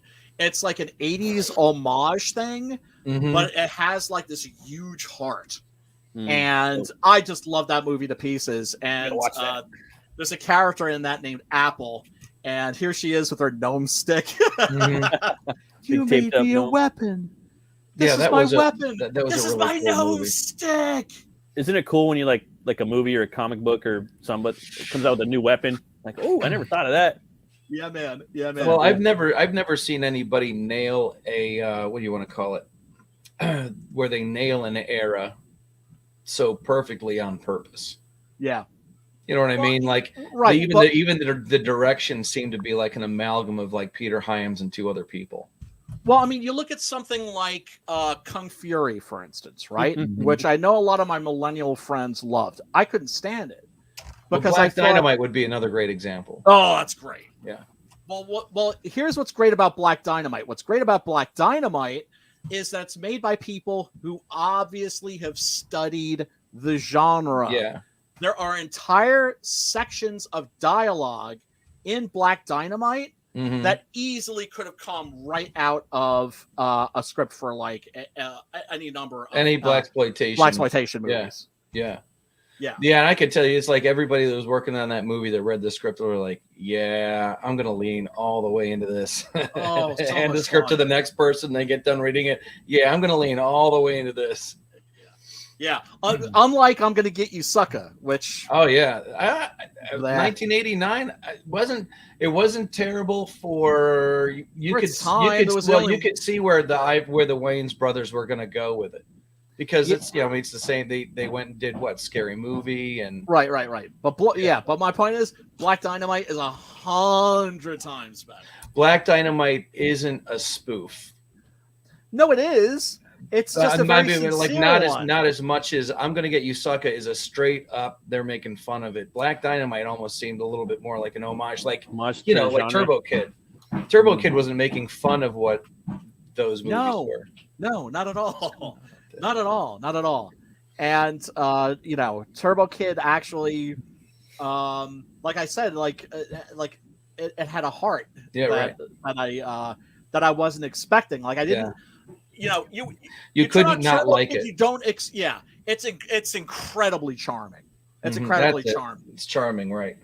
And I didn't expect to be emotionally invested. Is what I'm saying. And by the time you get to the end of that movie, I was very emotionally invested. Those are made by these kids called RKSS. They're like these filmmakers, like trio. Out of Quebec, actually, like Sim is familiar with them. Yeah, and I actually met them at a screening of their movie called what was it? Summer of '84, which is also a really good movie, which unfortunately just went directly to Shudder, but it's well worth Is worth that checking. The one? It's like a kidnapping thing. Summer of 84. Summer of '84. It's like a missing kids thing. Yes, I think I saw that. Sure I did. That's really great because it takes this really sharp turn in the third act, and it commits to it like completely. Yes. It's got that dude from Heroes. Well, the first place I saw him. Yeah, and the ending to that is I would never dare give that away. Yeah, Psycho Goreman was okay. Was actually Psycho Goreman's fine, but it doesn't have a heart. Do you know what I'm saying? So it's like, okay, it's good for a couple of laughs, but it doesn't stay with you. Although, man, there's that one scene that had me in fucking tears, and I don't know. I won't do it justice if I try to describe it. Well, it's where this one of the alien characters turns this woman into a cube and smashes it, and then is like wiping like the bloody chunks all over her face. And there's this puppet called Tube Man, and he just kind of goes. He does this. He goes. It's just see. I shouldn't even try to describe it because you're not gonna get it. It's not gonna sound. It doesn't even sound fun. You just have to see that scene. It's a fucking pisser. Is that Richard Roundtree? That is Richard Roundtree. That's Shaft. That's Shaft. Who I met at a convention in 1999 at Tarrytown. I was like hanging out at the bar having a drink, and he sat down right next to me. And I was like, dude, you're Richard Roundtree. He's like, I'm Richard Roundtree. That's what they say. Yeah. Super nice guy, super duper humble, and slapped me a high five when I told him that Shaft in Africa was the best of the Shaft series. And then, oh God, it was really crazy. I wish I was a fly on the wall there. Oh, dude, you're like, you're both drinking. You're like, the best Shaft movie is Shaft in Africa. He's like, damn right. Smack. Yep. And then the really crazy thing was suddenly like a human tree, like an ant comes in, right? What's up, Richard? Oh, hey. What's up, Fred? I'll look up. Fucking Fred Williamson, Fred the Oh, Hammer shit. Williamson. I shook hands with that dude. It was like shaking hands with like a grizzly bear. Is that dude Right? from Dusk Till Dawn? Yeah. Yep. Fred Williamson, yeah, he was also in that blockbuster Warrior from the Lost World. Was it Warrior of the Lost No, World? you're thinking of Warriors of the Wasteland, also known as the New Barbarians, also known as El Nuevo Barbari. Yeah, I think the only reason he was tied to that movie and was because he was already working on another project at the time. Well, he did a bunch of movies with Enzo Castellari. Yeah. He did a lot of like he's in 1990 Bronx Warriors. Mm-hmm. He was one of those guys that like couldn't get arrested in America anymore, but in Italy, once you're a movie star, you're always a movie star. Yeah. There's none of this like what have you done lately bullshit. It's like you're always a celebrity. So he moved to Rome and then just started making movies in Rome. Like a lot of people, I still haven't seen was Once getting Upon a the Time in qualm. Hollywood, but that actually deals with that whole scenario that there were a bunch of actors that moved to Rome and just had completely had second careers. Crazy. The Warrior of the Lost World I saw, and I remember thinking it was so hilarious that Mystery Science Theater 3000 couldn't make it any funnier. Without a doubt. They tried and failed. Oh, dude, that movie's So bad. awesome. Awesome. I mean, mind you, there's different kinds of awesome. You know, is it what? Yeah, but here's the thing, ID. Were you entertained? Hell yeah, you were. Dude, I went back and rewound things like 2 or 3 times just to make sure that I heard it right. Yes. Like, okay, wait a minute. What did I just see? The bike crashed into a wall of stone, but now it's not there, and that's on purpose. Okay. And then there's a scene where if we're talking about the same movie where Fred Williamson is firing these arrows that have like these little explosive tips, and there's a guy on a motorcycle and he literally blows his head off, and then the guy's like the body's still driving around on the motorcycle, and like Fred does a double take like what? Like what? You don't see that every day. Oh man, that's crazy. Yeah, Dude, that's like, it's I love that movie. The supersonic, super intelligent motorcycle that takes a full 2 minutes in its opening scene to go past the camera this fast. Yeah. Like, okay. Wait a second. No, we're talking about a different movie. You're talking about. Oh, I know which one you're talking about. You're talking about the movie with Robert Ginty. Yeah. Yeah. What I was actually about. I was looking for when I found it. I was looking for because I wanted to have just as much fun. This turned out to be better, but I was looking for the one with Persis Kambata and Barry Bostwick, Megaforce. Like a Megaforce. Right. Megaforce. I was looking for that. A lot of us called it. I was looking for that. I was looking for a little nostalgia, and I was like, how bad was this? Oh, it's bad. And I went looking for Persis Kambata because I knew she was in it. Yep. And then I saw this Warrior of the Lost World, and I was like, well, I wonder what this is. I was like, oh, it's better. So I actually much remember better. playing the Megaforce Atari 2600 game. Oh man, Megaforce was a fiasco. If you want to have a good laugh, ID, look up Megaforce: The Never-Ending Story. Damn. on YouTube. You will laugh your ass off. It's actually that sounds like the exact opposite of putting peanut butter and chocolate together. That's really good. You know, like peanut butter and chocolate together is me. really, really really good. I don't know if you want to put trust those me, two things trust together. me. Trust me, that goes down sweet, brother. That goes Okay. down sweet. Let me. I'm actually gonna see if I can. No, I'll look for it. But actually, you know what? This would be a good place to play the trailer, and then of course to make sure to take the appropriate breaks so that we don't get Pops's channel struck in any way, shape, or form. Let's see. And I also actually have the trailer for Maniac Cop 2 as well. Nice. Let me see. One thing I like about this movie too was like the whole autopsy scene where Cordell is, Presumably dead. right. And then he lives through the shit. You know what I mean? And I'm like, damn. That's the one thing too. This movie just keeps you guessing. Like, what is he? Is he human? I mean, you hear stories about people getting like things lodged in their head, and I mean, there's crazy stories about people surviving shit. You know? Oh, of course. Yeah. And then some people just have this crazy drive. You know what I mean? To keep going and going and going, whether it be positive or negative. Sometimes they'll keep going. You know what I mean? So can't wait to see what the second one has. And also there, you know, the guy who does the who did the autopsy also says like, oh, he had like severe brain damage. I didn't think that guy was like ever getting up again. There was no way. Right. Yeah. So is it that he has brain damage? And right. That's why he's a maniac. Oh, I'm sorry. I mentioned forgot to mention finish my thought about the Maniac Cop remake, right? At first I found out that there was going to be a Maniac that the remake rights had been now, of course, I mean, Maniac Cop in this day and age is pretty much a oxymoron. Right?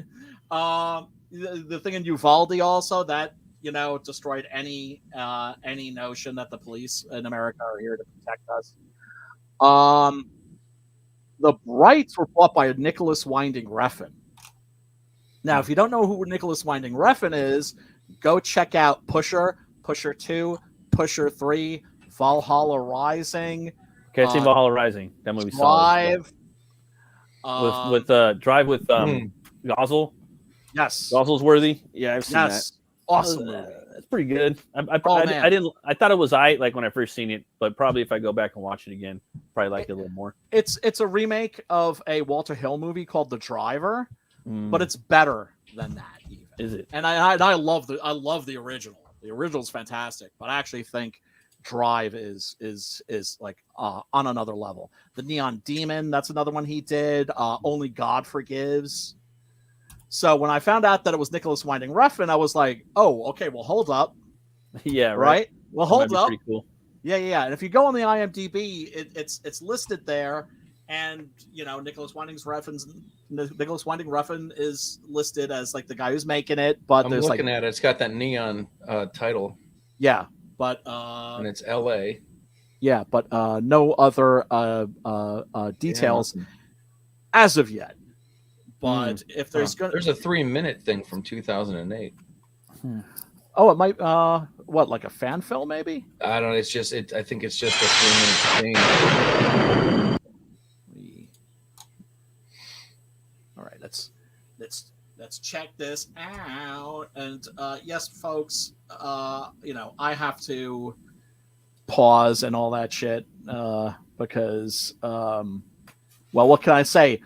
YouTube sucks. YouTube's being a bitch ass, okay? There's someone out there. No one knows his name. I know. My foot. Oh, that one was fun too. I love the concrete guy. Do you see him in the morning? Dude, it's like when he stops running and he goes into a stairwell and starts ringing the doorbells with his fucking nose. I'm like, bitch, why? Like, I would be in Queens by the time I fucking stopped running.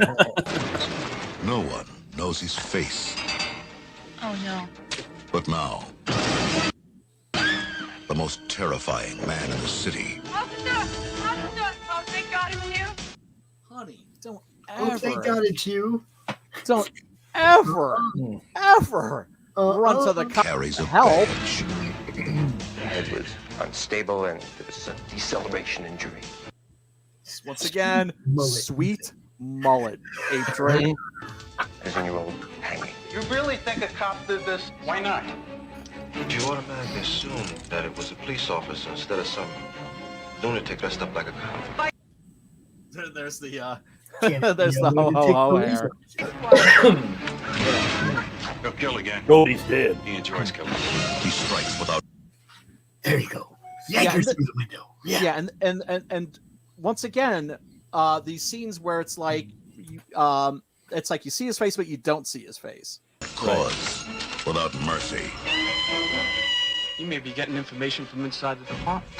That means he is one of us. You see a cop, you cross to the other side of the street. No. Oh yeah, this woman that gets pulled, her car breaks down, and a cop. You're not gonna get me. Gonna get me. Get me. Anybody who wants to shoot a cop nowadays got one hell of an excuse. Johnny. This one is Balsa wood. my personal life, any of your business. Since your wife was found dead in a motel room, You gotta be wrong. you want to see the pretty picture. I'm telling you, man, he would have been the best Punisher. You think? That one's good too. And also, you got to see William Smith in other movies because the dude was fucking yoked. Great. Yoked. Dude, he was the hunter. What was He that? The hunter going after the Wolverines, man. In Red Yeah, man. Dawn. He was good. Yeah, he was. Yeah. Although I remember, like, some people were pissed off because they're like, William Smith is in it, and he's playing a commie. What the hell? I didn't do anything. Somebody had to. When a cop turns killer, you have the right to remain silent forever. When a cop Forever. turns Oh yeah, the killer. ride with truck was fun too. Oh, that's done at the end right there. This part Oh, right dude, here. yeah, we're gonna be taking a look at that. This That's part fun. right here when dude That goes one. flying into the Maniac water. cop. Yeah. It's like you see it's like a dude bald headed wearing some kind of wig as he's hitting the water. It's Oh, not- we're gonna take a look at that. Yeah, We're gonna right. take a look. We're gonna take a yeah. Maniac cop. Great exploitation. Maniac title. cop. In a world where cops are maniacs. Yeah, which is Maniac kind of where we're living now. Yeah, look, man. You know, I snap on the fucking cops pretty hard. Like I said, it is a prejudice I have. I did have a friend who was a cop, old school New York City cop. I met him in my depression bipolar support group. Tom was his name. Tom Bonnet. dude. And homeboy was solid, but that's the thing. It's like he was like an old school cop, right? I got a friend Because that old school cops are not like the fucking new ones. I got a friend I went to high school with, junior high with, and shit, right? And he's I think he's a retired Minnesota state cop now, but he was a state cop in Minnesota, and it's like, we used to smoke weed and shit. How'd you end up being a cop, motherfucker? You know, it's like we're friends and shit, but it's like, you know, he's a cop and I'm not. You know. Well, I remember somebody in a group that I was in actually started when he found out that Tom was a cop, started giving him shit, and you know, Tom just was like, you know, brush that shit off. Yeah. But this guy was asking him questions that like I never would have asked him. Like, did you ever kill anybody? Yeah. You know, or ever shoot anybody? It was like, once. It's like, you The know, other- this I'm guy. like, how do you think I ended up in this support group? The other thing I can say, Brian, is before I was in high school, I saw 2 different juveniles get shot by police. Oh, damn. Before I was in high school, bro. Oh, that's horrible, dude. You know, I saw one in Minneapolis and one in Phoenix. That's horrible. And one of them was a friend of mine and one of them wasn't. You know, but dude was running from the cops, and back then the cops could shoot you in the back. Well, they could shoot you all. They could shoot you in the front. They could shoot you in the back. They could shoot you. I mean, you're running away from them, and they could shoot you back then and get away with it. No, there wasn't no trials. Cops didn't go to jail for that shit. It was like, well, they don't really now told him either. to stop. He didn't stop, so I shot him. You know. Yeah, I mean, like this, like the way Tom explained it, he was just like, well, this guy took a shot at me and he missed. I took a shot back and I didn't. Yeah. And I mean, back then they didn't even. There was no media. There was no social media. There was no fucking big story about shit like that. You know, it was like, oh, criminal got shot. Oh well. Yeah. That was how it was looked at. You know. But I mean, you know, that's one of the things I loved about that group was like, I mean, this dude was awesome.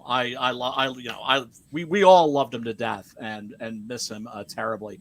Like he got cancer and whipped its ass like twice. And I'll never forget when he came in one day and he was just like, yeah, it's back. And like, sucks. Yeah, no, it was awful, dude. It was awful. But he was just like, I just want to make it long enough to like be at my little girl's wedding, and he made it to that and beyond that. And wherever you at, Much love, Tom. My grandpa was a cop in Detroit. I think I told you about that. In Detroit, Yeah, really? that can't be easy. During the 50s. Oh, I know him. But He's once the again, one you know that about, had like, the the 50s. helmet and they did this thing with the gun after. Big robot-looking guy. He was a beat cop too. Like he worked nights, I think, and then he worked in a he worked at a screwdriving plant during the day. So he might have been a maniac. He had the craziest stories.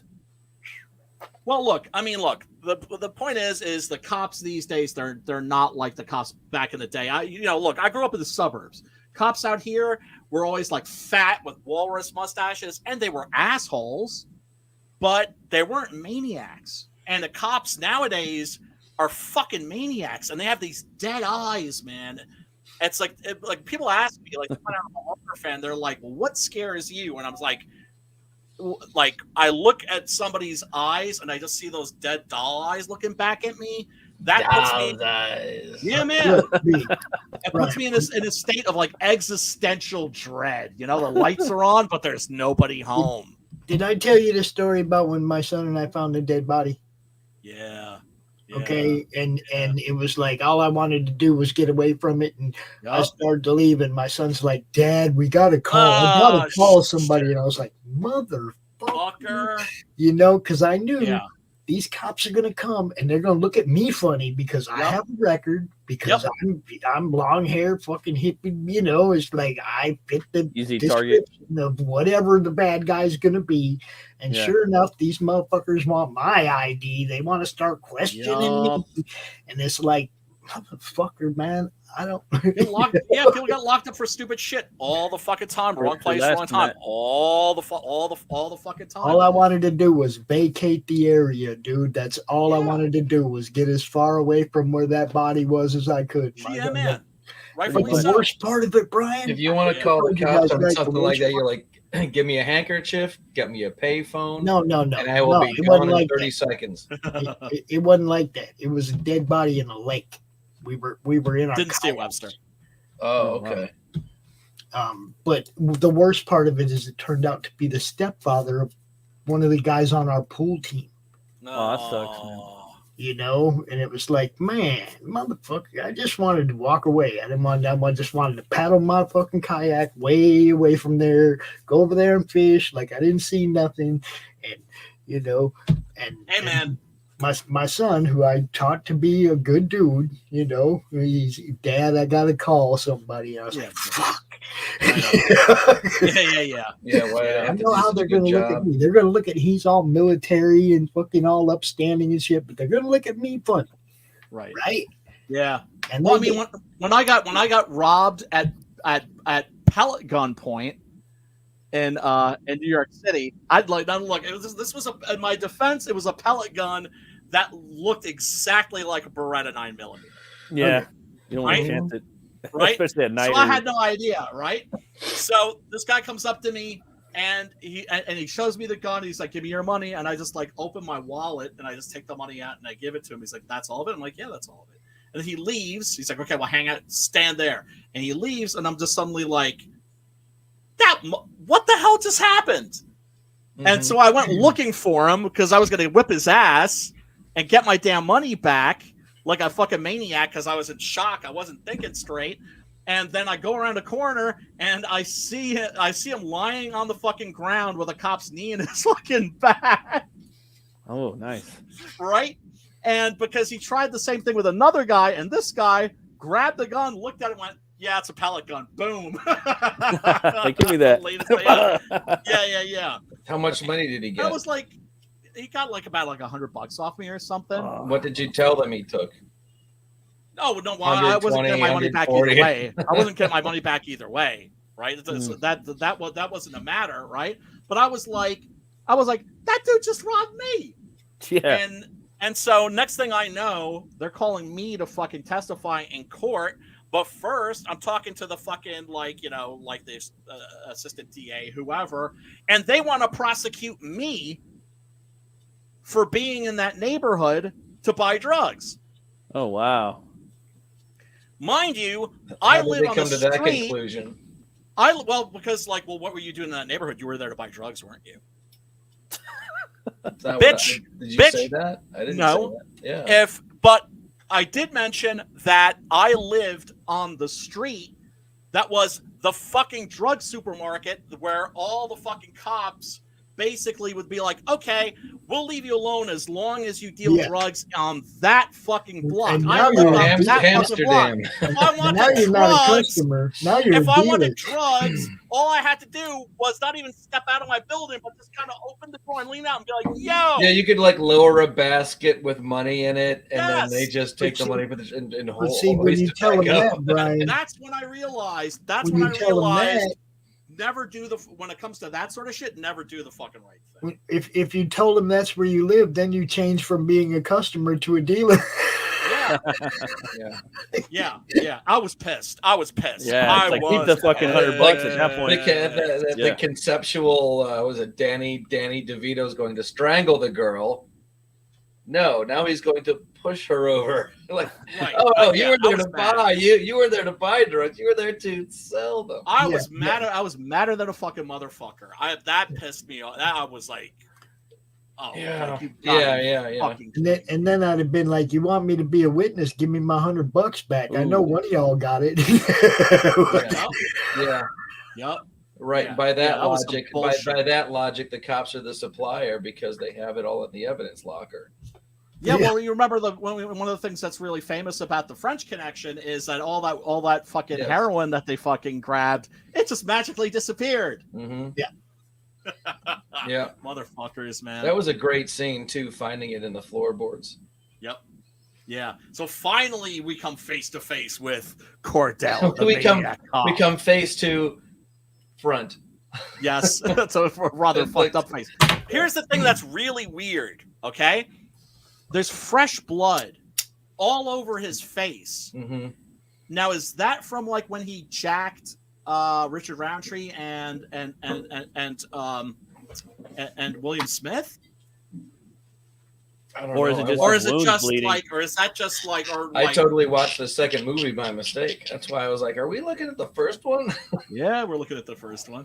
Because here's the thing. My boy Matt is a Bruce Campbell stan. Sure. And so, we're not going to just hop into, because there is some Bruce Campbell in. You don't have to explain. I realize it's most of the mistakes that happen to me in life are of my own doing. Yeah, likewise. Yeah. I was probably named after a misunderstanding. Yeah. Well, and this is another thing I love is how the cop, how the other cop, the cop that drove her there, runs in with a shotgun and is like, freeze. It's just like, you don't tell that motherfucker to freeze. You I'm the start motherfucking fucking Terminator, blasting. Mm-hmm. And I just love how he just fucking one hands it. Just boom. See ya. I actually enjoyed the movie. I actually watched it twice. It's I watched fun. it by myself. Yeah, it was a lot of fun the first and then time. I watched it with the wife, and she had fun with it. Two horns way up. It reminds it's I wonder if this had anything to do with like if this first Maniac or the concept of the Maniac cop had any influence on Officer Down. Possibly. I mean, there's also RoboCop as well. I thought you know what I mean. Like put those two together, but I like the whole genre of like super cops. You know what I mean? I don't know. It's probably because like my grandpa was a cop. You know what I mean? Maybe it's something in there. Right. But I love RoboCop, and he's Detroit. Oh, classic. But that's my favorite movie, tied with Conan and Dracula. But man, I love these super cop movies, and this one's a new one that I'm really digging. I can't wait to see the second, third one. You're gonna be digging that, dude. You're gonna be digging that. My wife and I were having a debate for about 30 seconds whether that blonde chick with the stripper hair and she sounds dumb. Yeah, you know what I mean? She sounds low IQ. Whether she should have been a Chastity or a Tiffany. Oh snap! Like she does. She's like she's not on the pole, but she's definitely on the way to it. Yeah, she's on the corner for sure in the movie. She's like right. Yeah. Well, what I love is there's a scene where there's like a guy that's there to get a little oral refreshment, And he spots her as a cop, and they're both totally cool and like nice and respectful to each other. Yeah. He's like, I can tell you're a cop. She's like, okay, like there's a certain like professional respect. He looked all sleazy. Hey, look at this motherfucker. Yeah, check this out. I mean, look, man. That's awesome, dude. You would never fucking see this shit in a modern movie. Never. Now you gotta watch as dude hits the water, how suddenly you can tell it's a wig. Oh, look at that. The guy flying right there. Watch him now. See, now look, bald headed. Definitely went back a bunch. You definitely grew a 6 head. I don't know. I see hair. Yeah. May have been wearing a Bruce Campbell wig or something. Yeah, it's a wig, dude. You can tell. You can see the glare. Split the baby and call it a really receded hairline. It's definitely not Bruce Campbell's hair.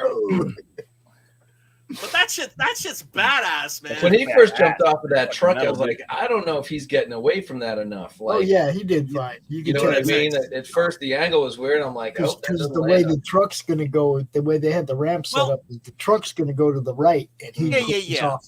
Because like we were saying, like when we had Margene on, who's done stunt work, right? Stuntmen and women, they're fucking lunatics. That's the first thing that you need to understand about them. They're nuts, right? Because no sane person's gonna fucking do this, right? But that doesn't mean that they're not professionals. That doesn't, because the whole idea, it's kind of like with professional wrestlers, the whole art, the whole craft, and is them knocking each other around and not killing each other. The science. There's a science to the physics of absorbing watch energy. The truck will go off to the right. See, sure. That's you just fucking ragdolls. And that also helped push him away too, as he's jumping away. The momentum of the truck turning over helped push him farther away. Yeah.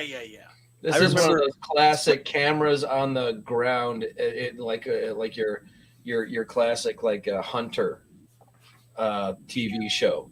There's always a car running at the camera, going over the ramp, and you see the bottom of it. That Dukes a hazard shot. Yeah. The Dukes that's a good way of describing it. Yeah, it's very Hal Needham-y. Hal Needham being, of course, the stuntman who turned into a director and then directed all those horrible Burt Reynolds car crash movies. I was gonna say, man, like I used to hate when actors wouldn't do their own stunts. You know what I mean?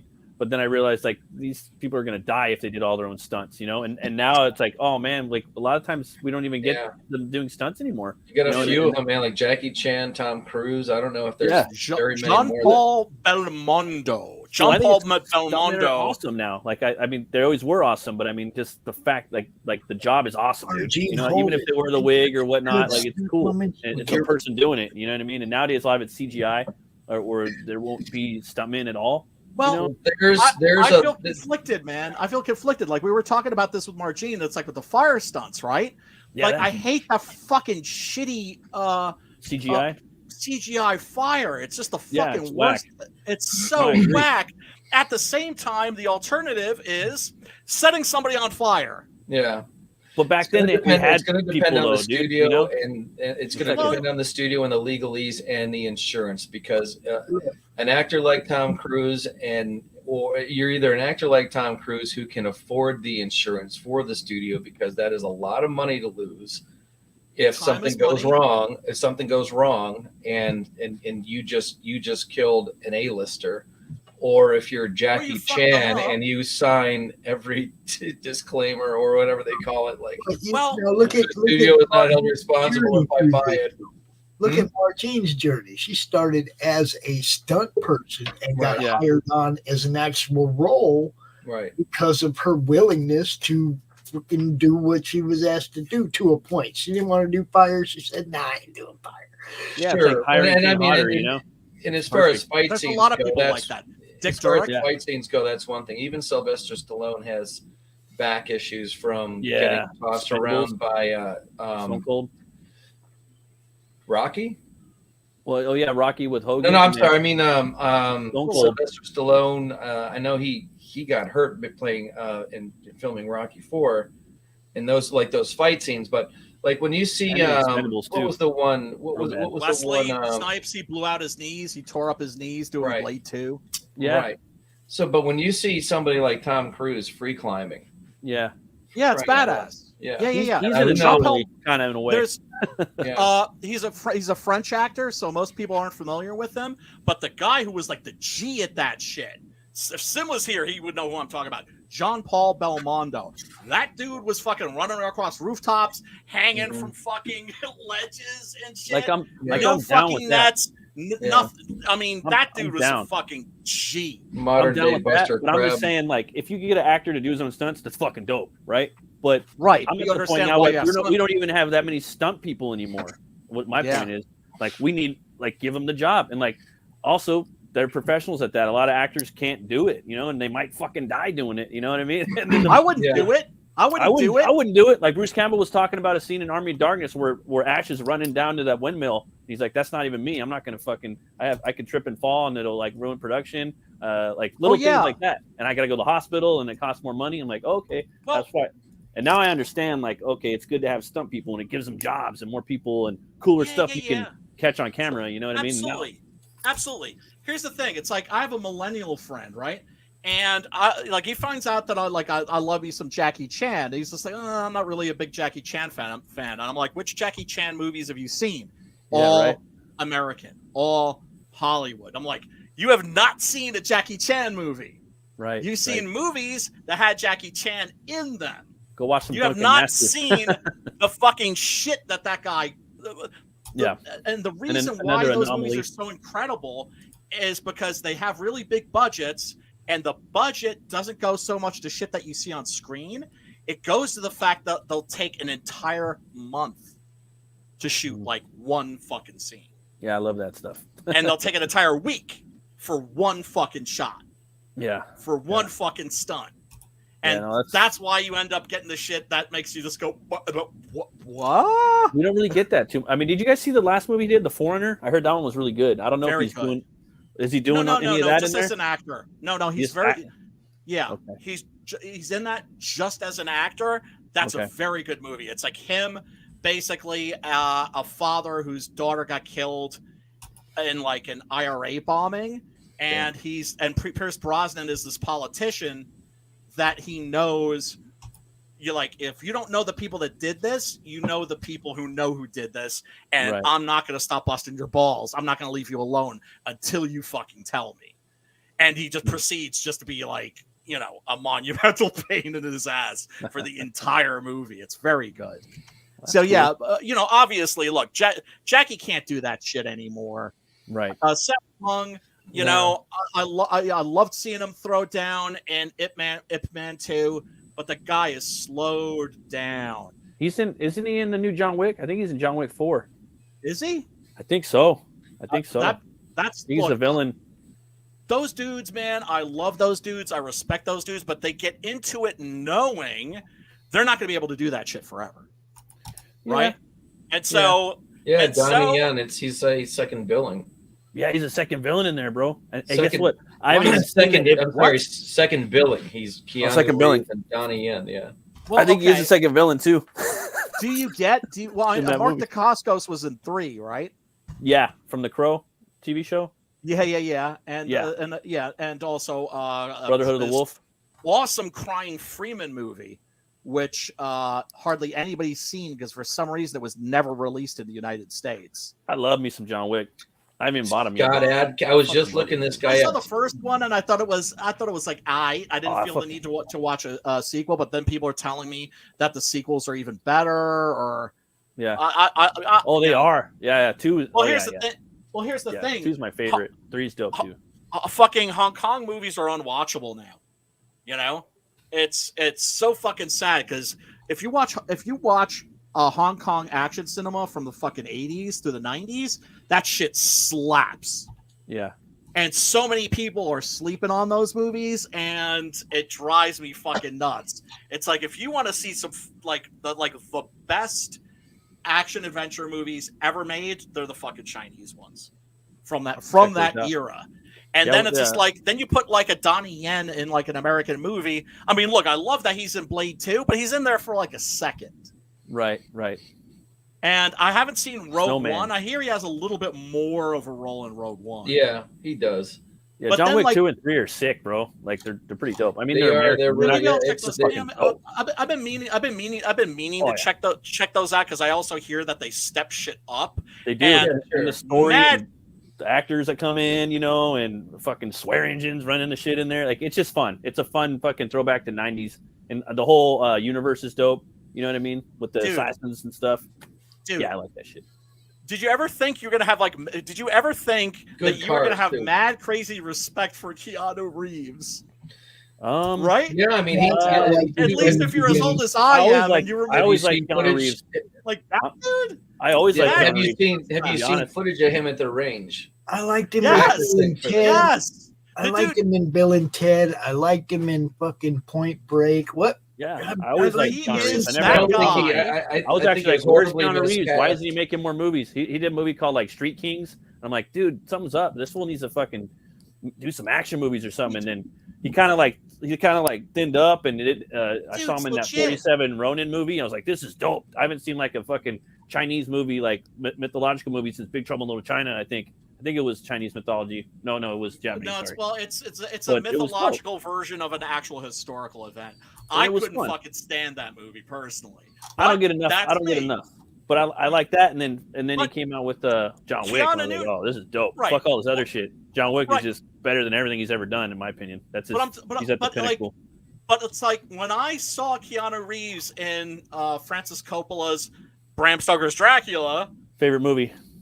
Sorry, I like that movie. I like that. He movie. ruins it. I like the movie, but he doesn't belong. He also what doesn't. in the actual fuck? It's like who let this Yeah. dude on the That- soundstage? That should have been Johnny He Depp also- probably or What are you something. doing here? He also didn't belong in Kenneth Branagh's Much Ado About Nothing.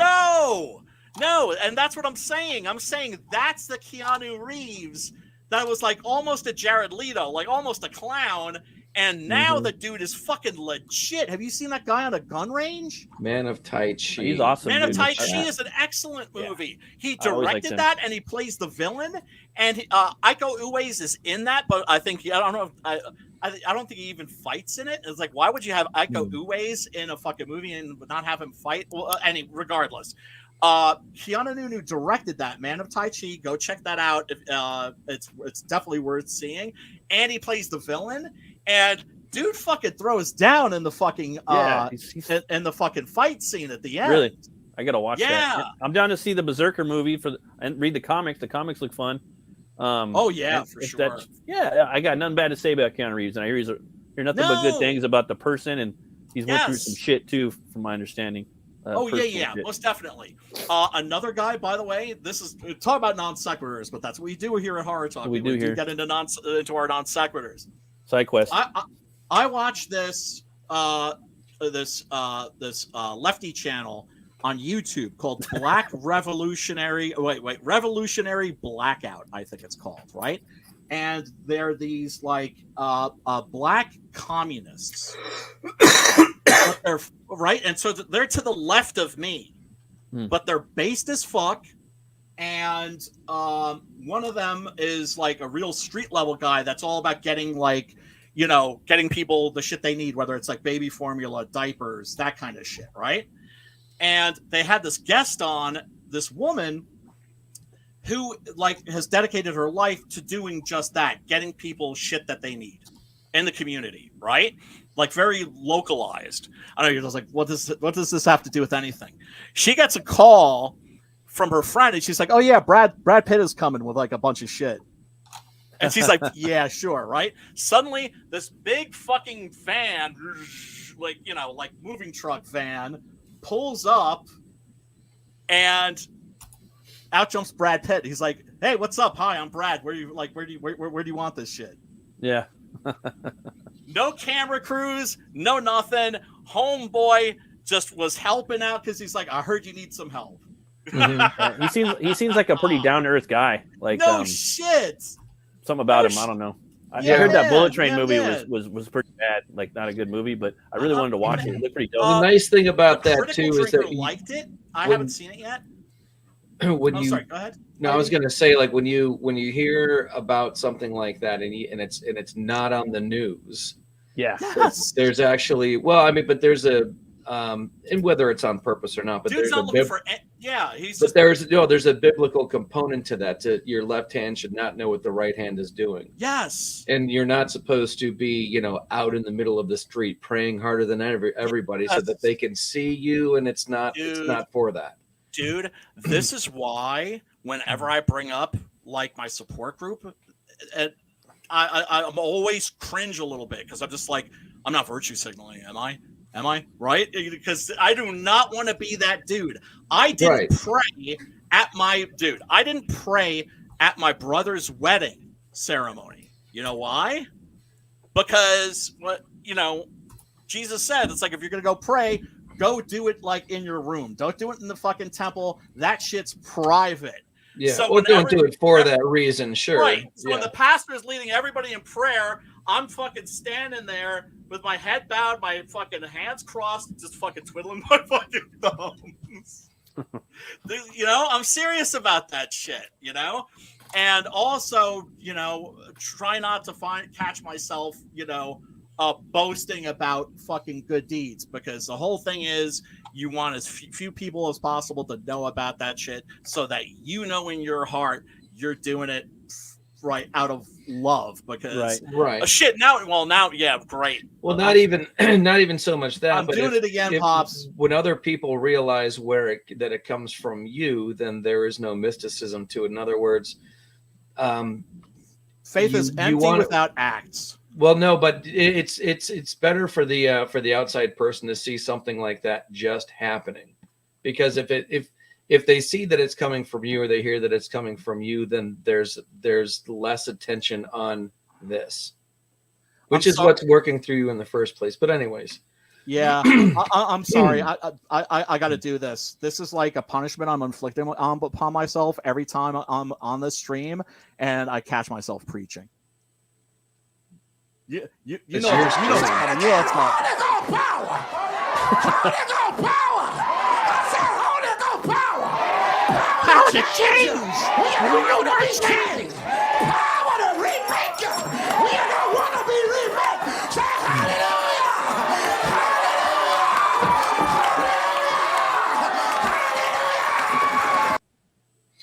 Could they have used a better font on that banner? My gosh.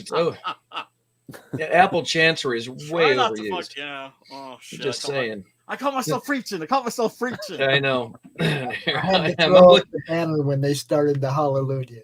I was just like, hallelujah, six-gun gorilla. Hallelujah, man. Hallelujah. Well, that's a great scene in The Apostle, because it's like a group of is that what that is from? That he trained with. That he is that what that's from? Yeah. With the Robert Duvall. Those were the guys. Yeah, those were the guys that he studied for the part. Right? Because he also wrote and directed that movie. And so that's like a scene where it's just like 5 of the illest MCs in that scene are just fucking passing the fucking mic. And when that guy grabs the mic, smack your microphone. It sounds like someone was in the back everybody room. else away just because of his voice. Holy Ghost power! Oh man, power! When you smack your mic like that, it made the same sound as someone is in the back room. Oh, did it? By the way, everybody who's tuned in, thank you so much. Yeah. You know what? I forgot to show you the bonus ending. Nice. This is only in the version that I watched last night, which is not the version that's linked. But is from the Arrow Blu-ray, and it's an extended cut, so it has footage, from the best sources that they could find, which usually aren't that great. And so it's like you see Cordell's hand coming out of the water, and the mayor, who was like too much of a pussy to go to the parade, because he was afraid of Cordell. Cordell's gonna get me. Cordell's gonna get me. He's like, yeah, they got that fucking bastard. And he's kicking back, and he's having a drink, and then the camera moves over to the drapes, and there are shoes under the drapes, and they step out, and you hear the blood-curdling scream from the mayor, and then it cuts to this scenic shot of New York City. You know what? Like if Cordell was to go back and extract revenge, it would be kind of like Law Abiding Citizen with Gerard Butler and Jamie Foxx, which I own and I love. But it would make him less of a monster. You know what I mean? So with him, that's the whole point. Yeah. Which I would. The whole I'd like point both, is he's killing innocent people. Exactly. He's a fucking maniac. You know. Yes, he's an indiscriminate. That's the whole point. Indiscriminate. What part of indiscriminate killer does anybody not understand? But once again, it's like stuff they cut out of the movie. They were right to cut out of the movie. Yeah. And I have seen like certain like I don't know if you've ever seen the Alien 3 director's cut. I actually think that the theatrical version of Alien 3 is better. I haven't seen the. I don't think I've seen the director's cut. I have 3. I don't know if it's the director's cut. I seen the movie in the theater when it came out. I remember that was like long time ago. When it came out, it was just a bunch of art school. Somebody in the art school got a hold of it. You could see like the reel right down to the frame count. You know, that had that number down there. Yeah, on the bottom. So it was like somebody like a work got it from the studio. Yeah, right. Work print. Yeah. That's it. Those online too. Yeah. And so not then. You had to get on a videotape. Yeah. Well, sometimes the video stores would have stuff like that too. Yeah. Look, and you'd find it at tables at conventions and shit like that. That's why, once again, it is the best time ever. I am telling you, that's the best time ever to be a horror movie fan, right? Because, I mean, with the new shit, there's so much outlets, shit. It's hard to follow all the new shit because there's such an explosion of it. We'll only know what's worth watching in like 10 or 15 years, right? I got something for you. Oh, go ahead. No, after you're done. But it's like, dude, we can get anything. It's like, it's amazing. It's like, we're so like right now, I understand. Like, look, I understand why there are VHS collectors. Yeah. That ain't me. I took my entire horror movie VHS collection. I gave it to my homie Chris. Why? Because I could give a fuck. Because I got all that shit on DVD and Blu-ray now. No, totally. But, so I mean, I just, and you have to have a hard copy, just the best version of it. Got to, man. Yeah. I was gonna say, with Evil Dead and Bruce Campbell and all to talk tonight. You guys seen the fucking Evil Dead Rise trailer yet? Yes. What? Here's the thing. I'm cautiously optimistic because the Evil Dead 2013, I think it was. That's pretty good. I was like, when that came out, I was like, fuck that shit. And then I think it was you and some other friends were like, yo, no, you really should see that. Yeah, it's solid. I mean, I was, but that's the thing. There was so much that was like at the end, at the closing era, I think, of just like all the Michael Bay remakes. Yeah. Right. Some of which I even enjoyed. Right. Yeah. The Hills Have Eyes. I really like that. Yeah, that one's good. The second one, man. But the first the remake Crazies was was certainly not bad. Elephant, yeah, that one was okay. That was okay. But I was I think they're producing this one too. Yeah, and that one's canonical with all the other shit. Yes, this new one is a full. And Bruce Campbell's at the end in the end credits. He pops up. He says groovy. So that's what put him in that universe. Yes. So he's part of that universe. Like Ash vs. Evil Dead, all the TV show. That's all the same shit. I know there's a lot of things caught up in legalities with DVDs and whatnot, what they can and can't show, but that's all the same shit. This new movie is a complete like remake, and they have a new villain called the Mother. Yeah, and it's the lady. It was one of Ragnar's wives from the first Vikings show. Big tall redhead chick. She's the main Deadite. Sutherland. But wait a second. From the trailer, it looked to me like it was the evil has gone out, it's gotten out. Oh, it's out. It's up in it's in the city now. Yeah, and it's about a mom. Right, but so then it's not daughter. connected. It's not connected to.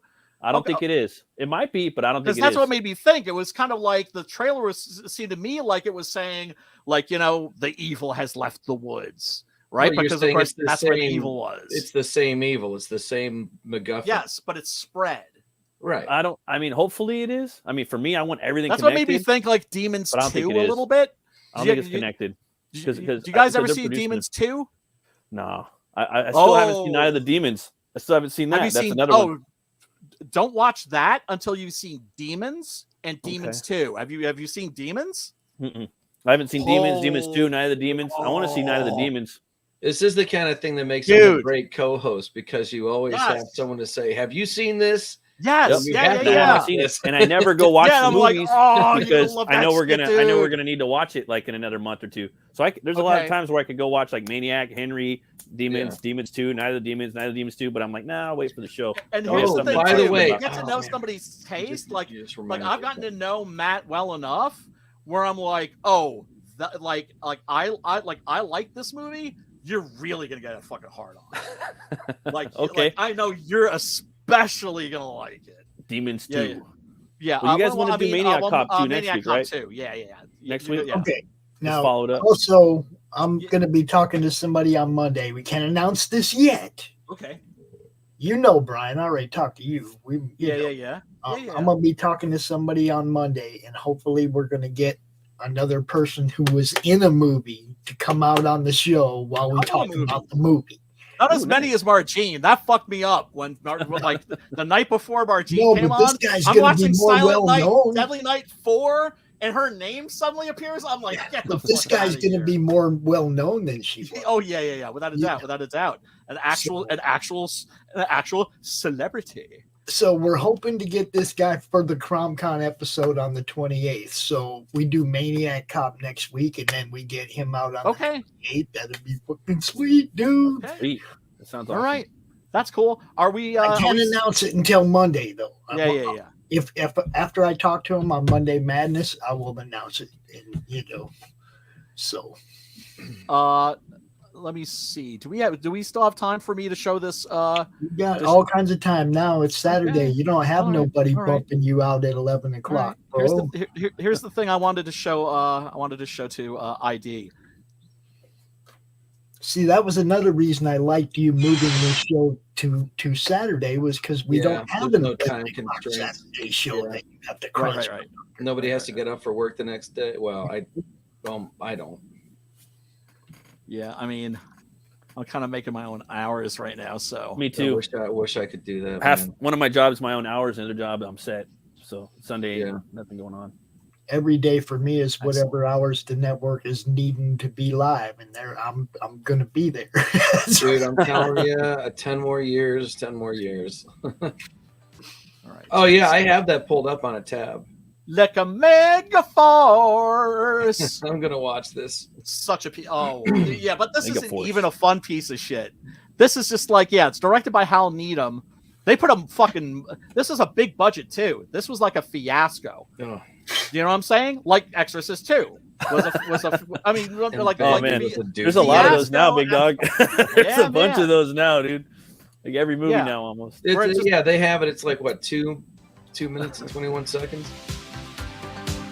Yeah. Probably gonna have to double buzz. Oh man, I love that movie. Seriously, that's Never Ending Story. What's so great about that is that it's like a fantasy that's about it's dope. Fantasy that's about imagination itself. Yeah, and the Rock Eater is dope as fuck. Turn around. Look at what you see.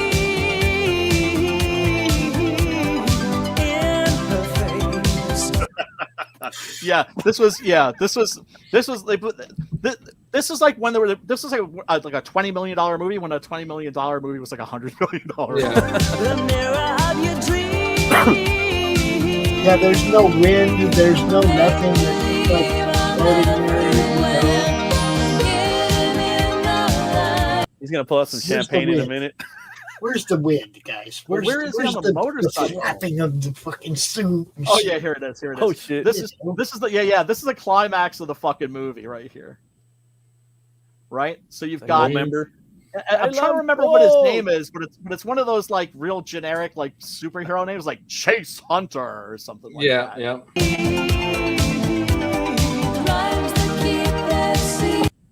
And he's just trying out this new technology for the first time. The tan jumpsuit. He's driving the prototype here. Looks like Goldmember, bro. Barry Bostwick. The headband. Dude, he's a BG. I know.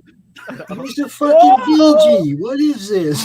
Yeah, exactly. Love, how deep is your love?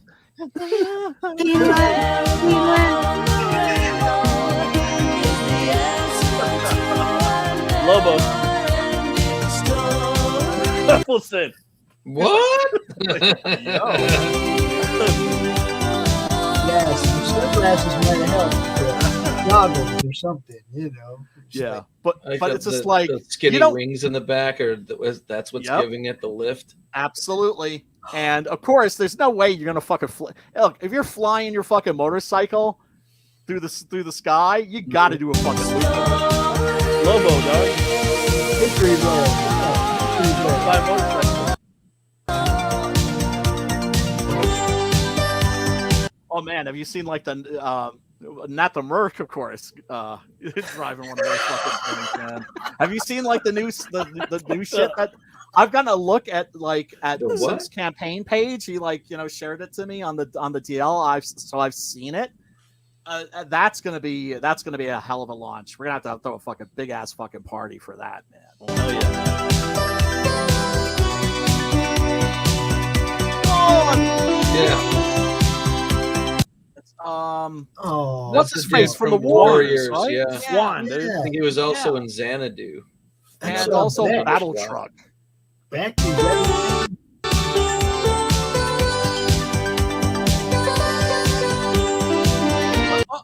You see the way he's kind of just leaning Yeah, into yeah. it?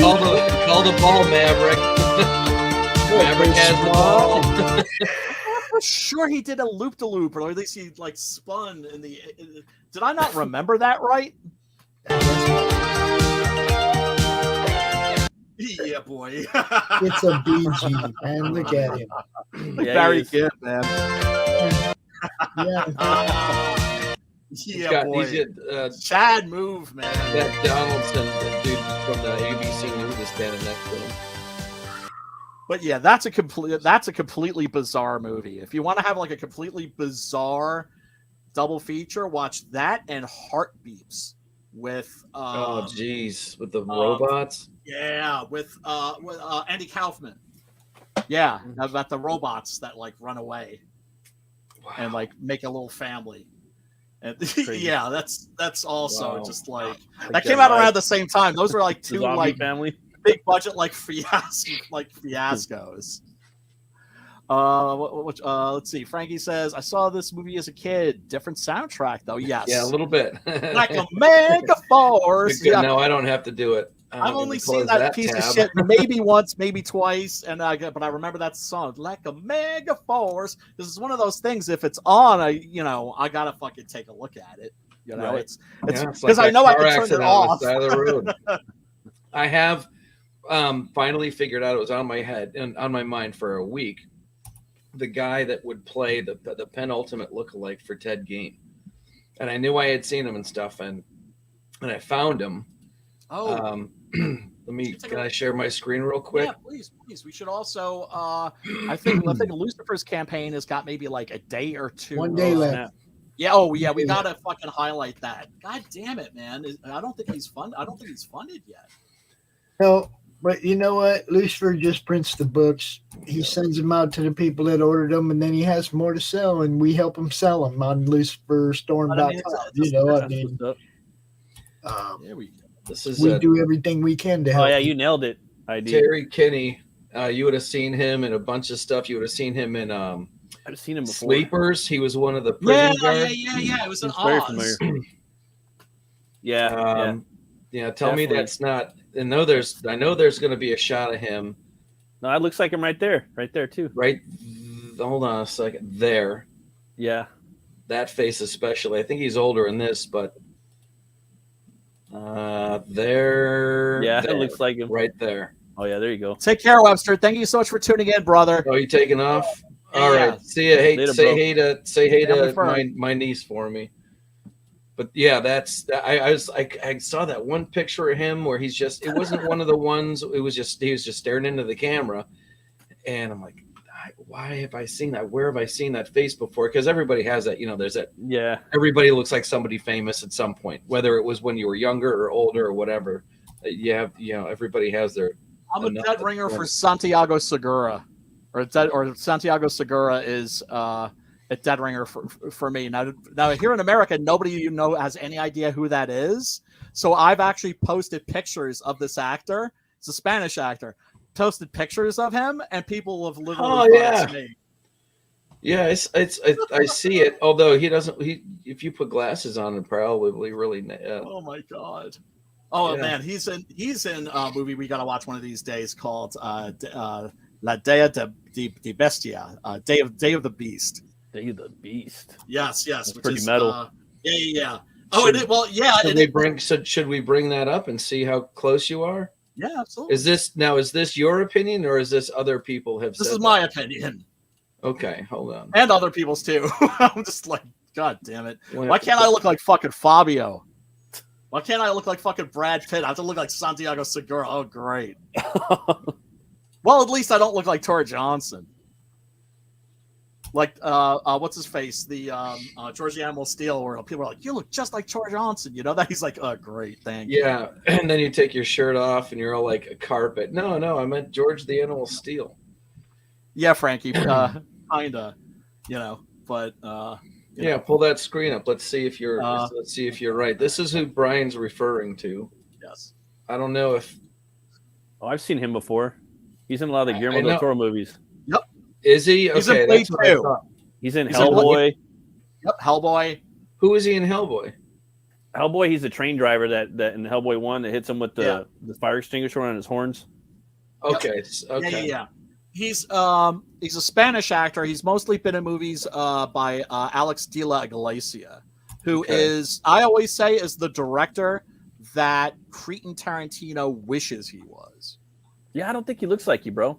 No. Well, no, you got to find older pictures. You got to find older. You have to find older pictures. A picture of me from like maybe 2000 and a picture of him from 2000. We're like identical. See, he's lost a lot of weight, which I'm happy to see. I've seen him thin and thicker, because in Blade, he was in Blade 2, I think.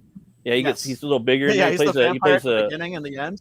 Yeah, and then I think he's in Blade 1 and 2. No, he's only in 2. He's only 2 because it's Guillermo del Toro's homie. But yeah. In Hellboy, he's thinner. Like he already lost a bunch of weight, you know. Yeah.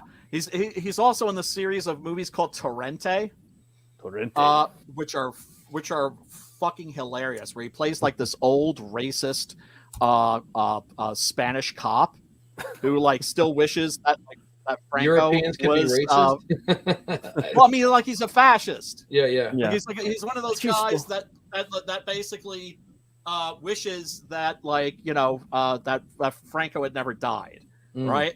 Mm-hmm. And is like super homophobic, although he'll like accept a hand job from another guy because that's not gay. He made like 4 movies with this character. He's like, hey, that's fucking okay, hilarious. So he just draws this really crooked line in the sand. This is okay. This is not okay. This is okay. This is not okay. And then his line in sand is crooked. And then he teams up with like this junkie, and they get like this really expensive sports car. And just as they're pulling out, it's fucking wrecked. Dude, I've heard of that happening before. Funny, man. What, do you ever talk to somebody that's happened to? Twice. I've heard pulled off of the car lot, pulled off just bought the car, pulled out of the lot, got hit, and then one picked the car up from the body shop. Oh, just picked the car up from the body shop, T-bone. And you just go, shit, bring it right back in. By the house, hello, State Farm again. Rex always happened by the house too. Oh, that's fucking horrible, dude. I got hit twice by my house. Oh, dude, that's where people say that. That's and it's true. Yeah, I've been in 2 accidents, neither of which were my fault. Both of them within a mile of my house. Ditto. Yeah, luckily I got taken care of both times. It's too bad. Webster's not here to hear this one because I'm sure he would remember it. The first car that I had that ran was a Delta 88. It's a land yacht.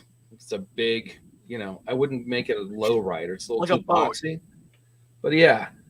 And I was going around behind the movie theater where my brother worked, and for some reason the car just and quit working. And so I'm just rolling, and I'm rolling down this like incline. Power brakes aren't working, so I'm like, you have to like mash it into the floor because it's you and a hydraulic line that doesn't have any power brakes, trying to get it to slow down. And I just ended up tapping this Toyota Celica and knocked it out of its parking space. And I'm like, what do? I don't know. I try to turn the car on again. It turns over. I'm like, well, why now? Okay. back it out. I go inside. I get my brother and a couple of his friends. I tell them what's going on. Nobody's seeing anything. Yeah. They're all inside the movie theater watching a movie. Right. So there's like four of us. We just kind of like went out there, looked at the car, didn't really see anything wrong. Of course, it's dark. I just picked it up, put it back in its spot. Yeah. Never said anything to anybody. Hey man, if the car isn't fucked up. Well, but then karma. So then karma, years ago, I take my HHR up to the Anchor Bar in Buffalo with a buddy of mine, and it's Saturday night before a Bills game, super busy, and they just had cars parking one spot over from where the spots ended.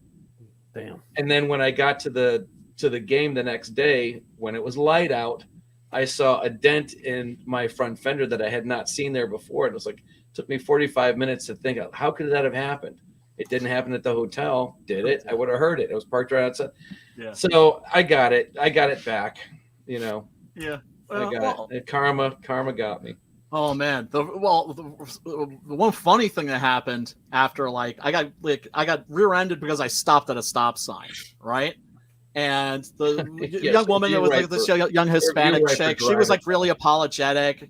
I was like, it's like, and I was like, it's okay. It's just a fucking car. You're okay. I'm okay. Mm-hmm. Everything's gravy, right? But it left like a big hole, a big dent in my rear bumper. Yeah. And the next day, I'm at a shopping mall in Paramus. I'm coming out, and I see these kids are trying to park, and one of them hits my bumper. It falls and off. They back out, and then they finally park, and they get out to look at it, and they're like, oh, dude, like, oh, shit, because they think they did the damage. Yeah. And then suddenly they turn, and they see me coming towards them. This is like early 90s, like late 90s, fucking long-ass fucking hair, leather trench coat, combat boots, boom, boom. Everything. And they're like, oh, and part of me, wanted to be like, what did you do to my fucking car? Right? I did not have the fucking heart. I did not have the car. I did not have the heart. I was like, dudes, it's all good. How long you been driving? Yeah, you learn by doing. Yeah, you did not do that. You did not. Yeah, no, that was not you. And the dudes were shocked. Like, how? Like, I just literally got hit in that same spot yesterday. Like, you're good. Shake my hand. Oh, thanks, dude. Yeah, it sucks hitting people with a car. Like. Oh God, no! I felt horrible. Yeah, I felt horrible. And also, the guy was a fucking kid. He was just like fucking. Couldn't have been more than fucking 18. Yeah, it's gonna happen. Yeah, of course. You're gonna give and you're gonna take. Yeah. Fortunately. So, yeah, but this is sadistic evil part of me is just like, dude, why didn't you fucking just the Doom part of you, the Von Doom? Don't worry, somebody's gonna hit their car. And like you had a perfectly good opportunity to fuck with somebody, and you just completely let it pass. You're like, okay, we can do this 2 ways. Go ahead. Oh no, I was gonna say you can pay me. You can pay me some cheddar, or we can call the insurance. Oh man, how much? I had an old lady. $200. All right, I had an old lady. That would have been real. That would have been real evil. That would have been really fucked up. I had an old lady hit my car while I was in it, waiting for the DMV to open. Yeah, that happened. She was trying to get a month ago. It's at the DMV. Like, I know you're going to go in there for something, and you just hit my car trying to park your car. Right. She wanted to give me money, and I was like, all right, yeah, sure. Because, if it was like later on when I had nicer cars, then I would be like, nah. And if I had really thought about it, I probably would have been like, we're probably going to have to do something about this because you're offering me money so that your insurance rates don't go up because you're a menace. And the next time this happens, someone could get hurt. Yeah, That happened to me about a couple months ago. I got some Jack in the Box and I was leaving, and it was a 99-cent store, and some car like backed out real quick, and I was like, whoa! So I just like put my foot on the gas. I was only going like 5 miles an hour. I was in a parking lot. Okay. Sometimes hitting the gas is the better. Oh yeah. Yeah, and so I'm like the nerve of this guy, and he backs out and just goes right, and then another car backs out, and I'm like, geez, and I haven't even gone yet, and I'm like, and then boom, this lady backs into me, the third car, like right into my side door. Yeah, and I'm like, what the fuck? You need to get out of Cali, bro. So I get out and I'm like, hey, you know what? Let's, we don't have to deal with the insurance or anything like that. She's an old lady. She probably, really old lady. I'm like, maybe give me $500. And she's like, oh no, we better call our insurance. I'm like, you know what? Let's do that. Here, let's exchange our insurance. Yeah, make the price really high. It turned out to $2,000. Her insurance had to pay. You know what I mean? And then I'm glad, like, and I got my door fixed and everything. Right. Yeah, but I tried to like works out for you. Sometimes the deer hits you. Yeah. Sometimes the deer hits you, and your insurance company cuts you a check, and you're like, "I'm not fixing that piece of shit, but I am going to put some cheap flooring in my house." Yeah, exactly. Oh man, yeah, I put it into some comic book art. Yeah, something like that, something worthwhile. Oh man, I can't wait, man. I got my disbursement because start sending dinero to fucking Preston, and Preston's gonna start turning. Are you gonna have a couple of minutes after this is over? Oh yes, absolutely. Yeah. Sorry, because I'm sorry about that, dude. That's okay. I mean, ships passing in the night. Yeah. Because we've been playing phone tag. For those of you that aren't aware, we're playing phone tag. Is this on Pop's channel? It's everywhere, dude. Yeah, it's everywhere. It's everywhere. It's the madness.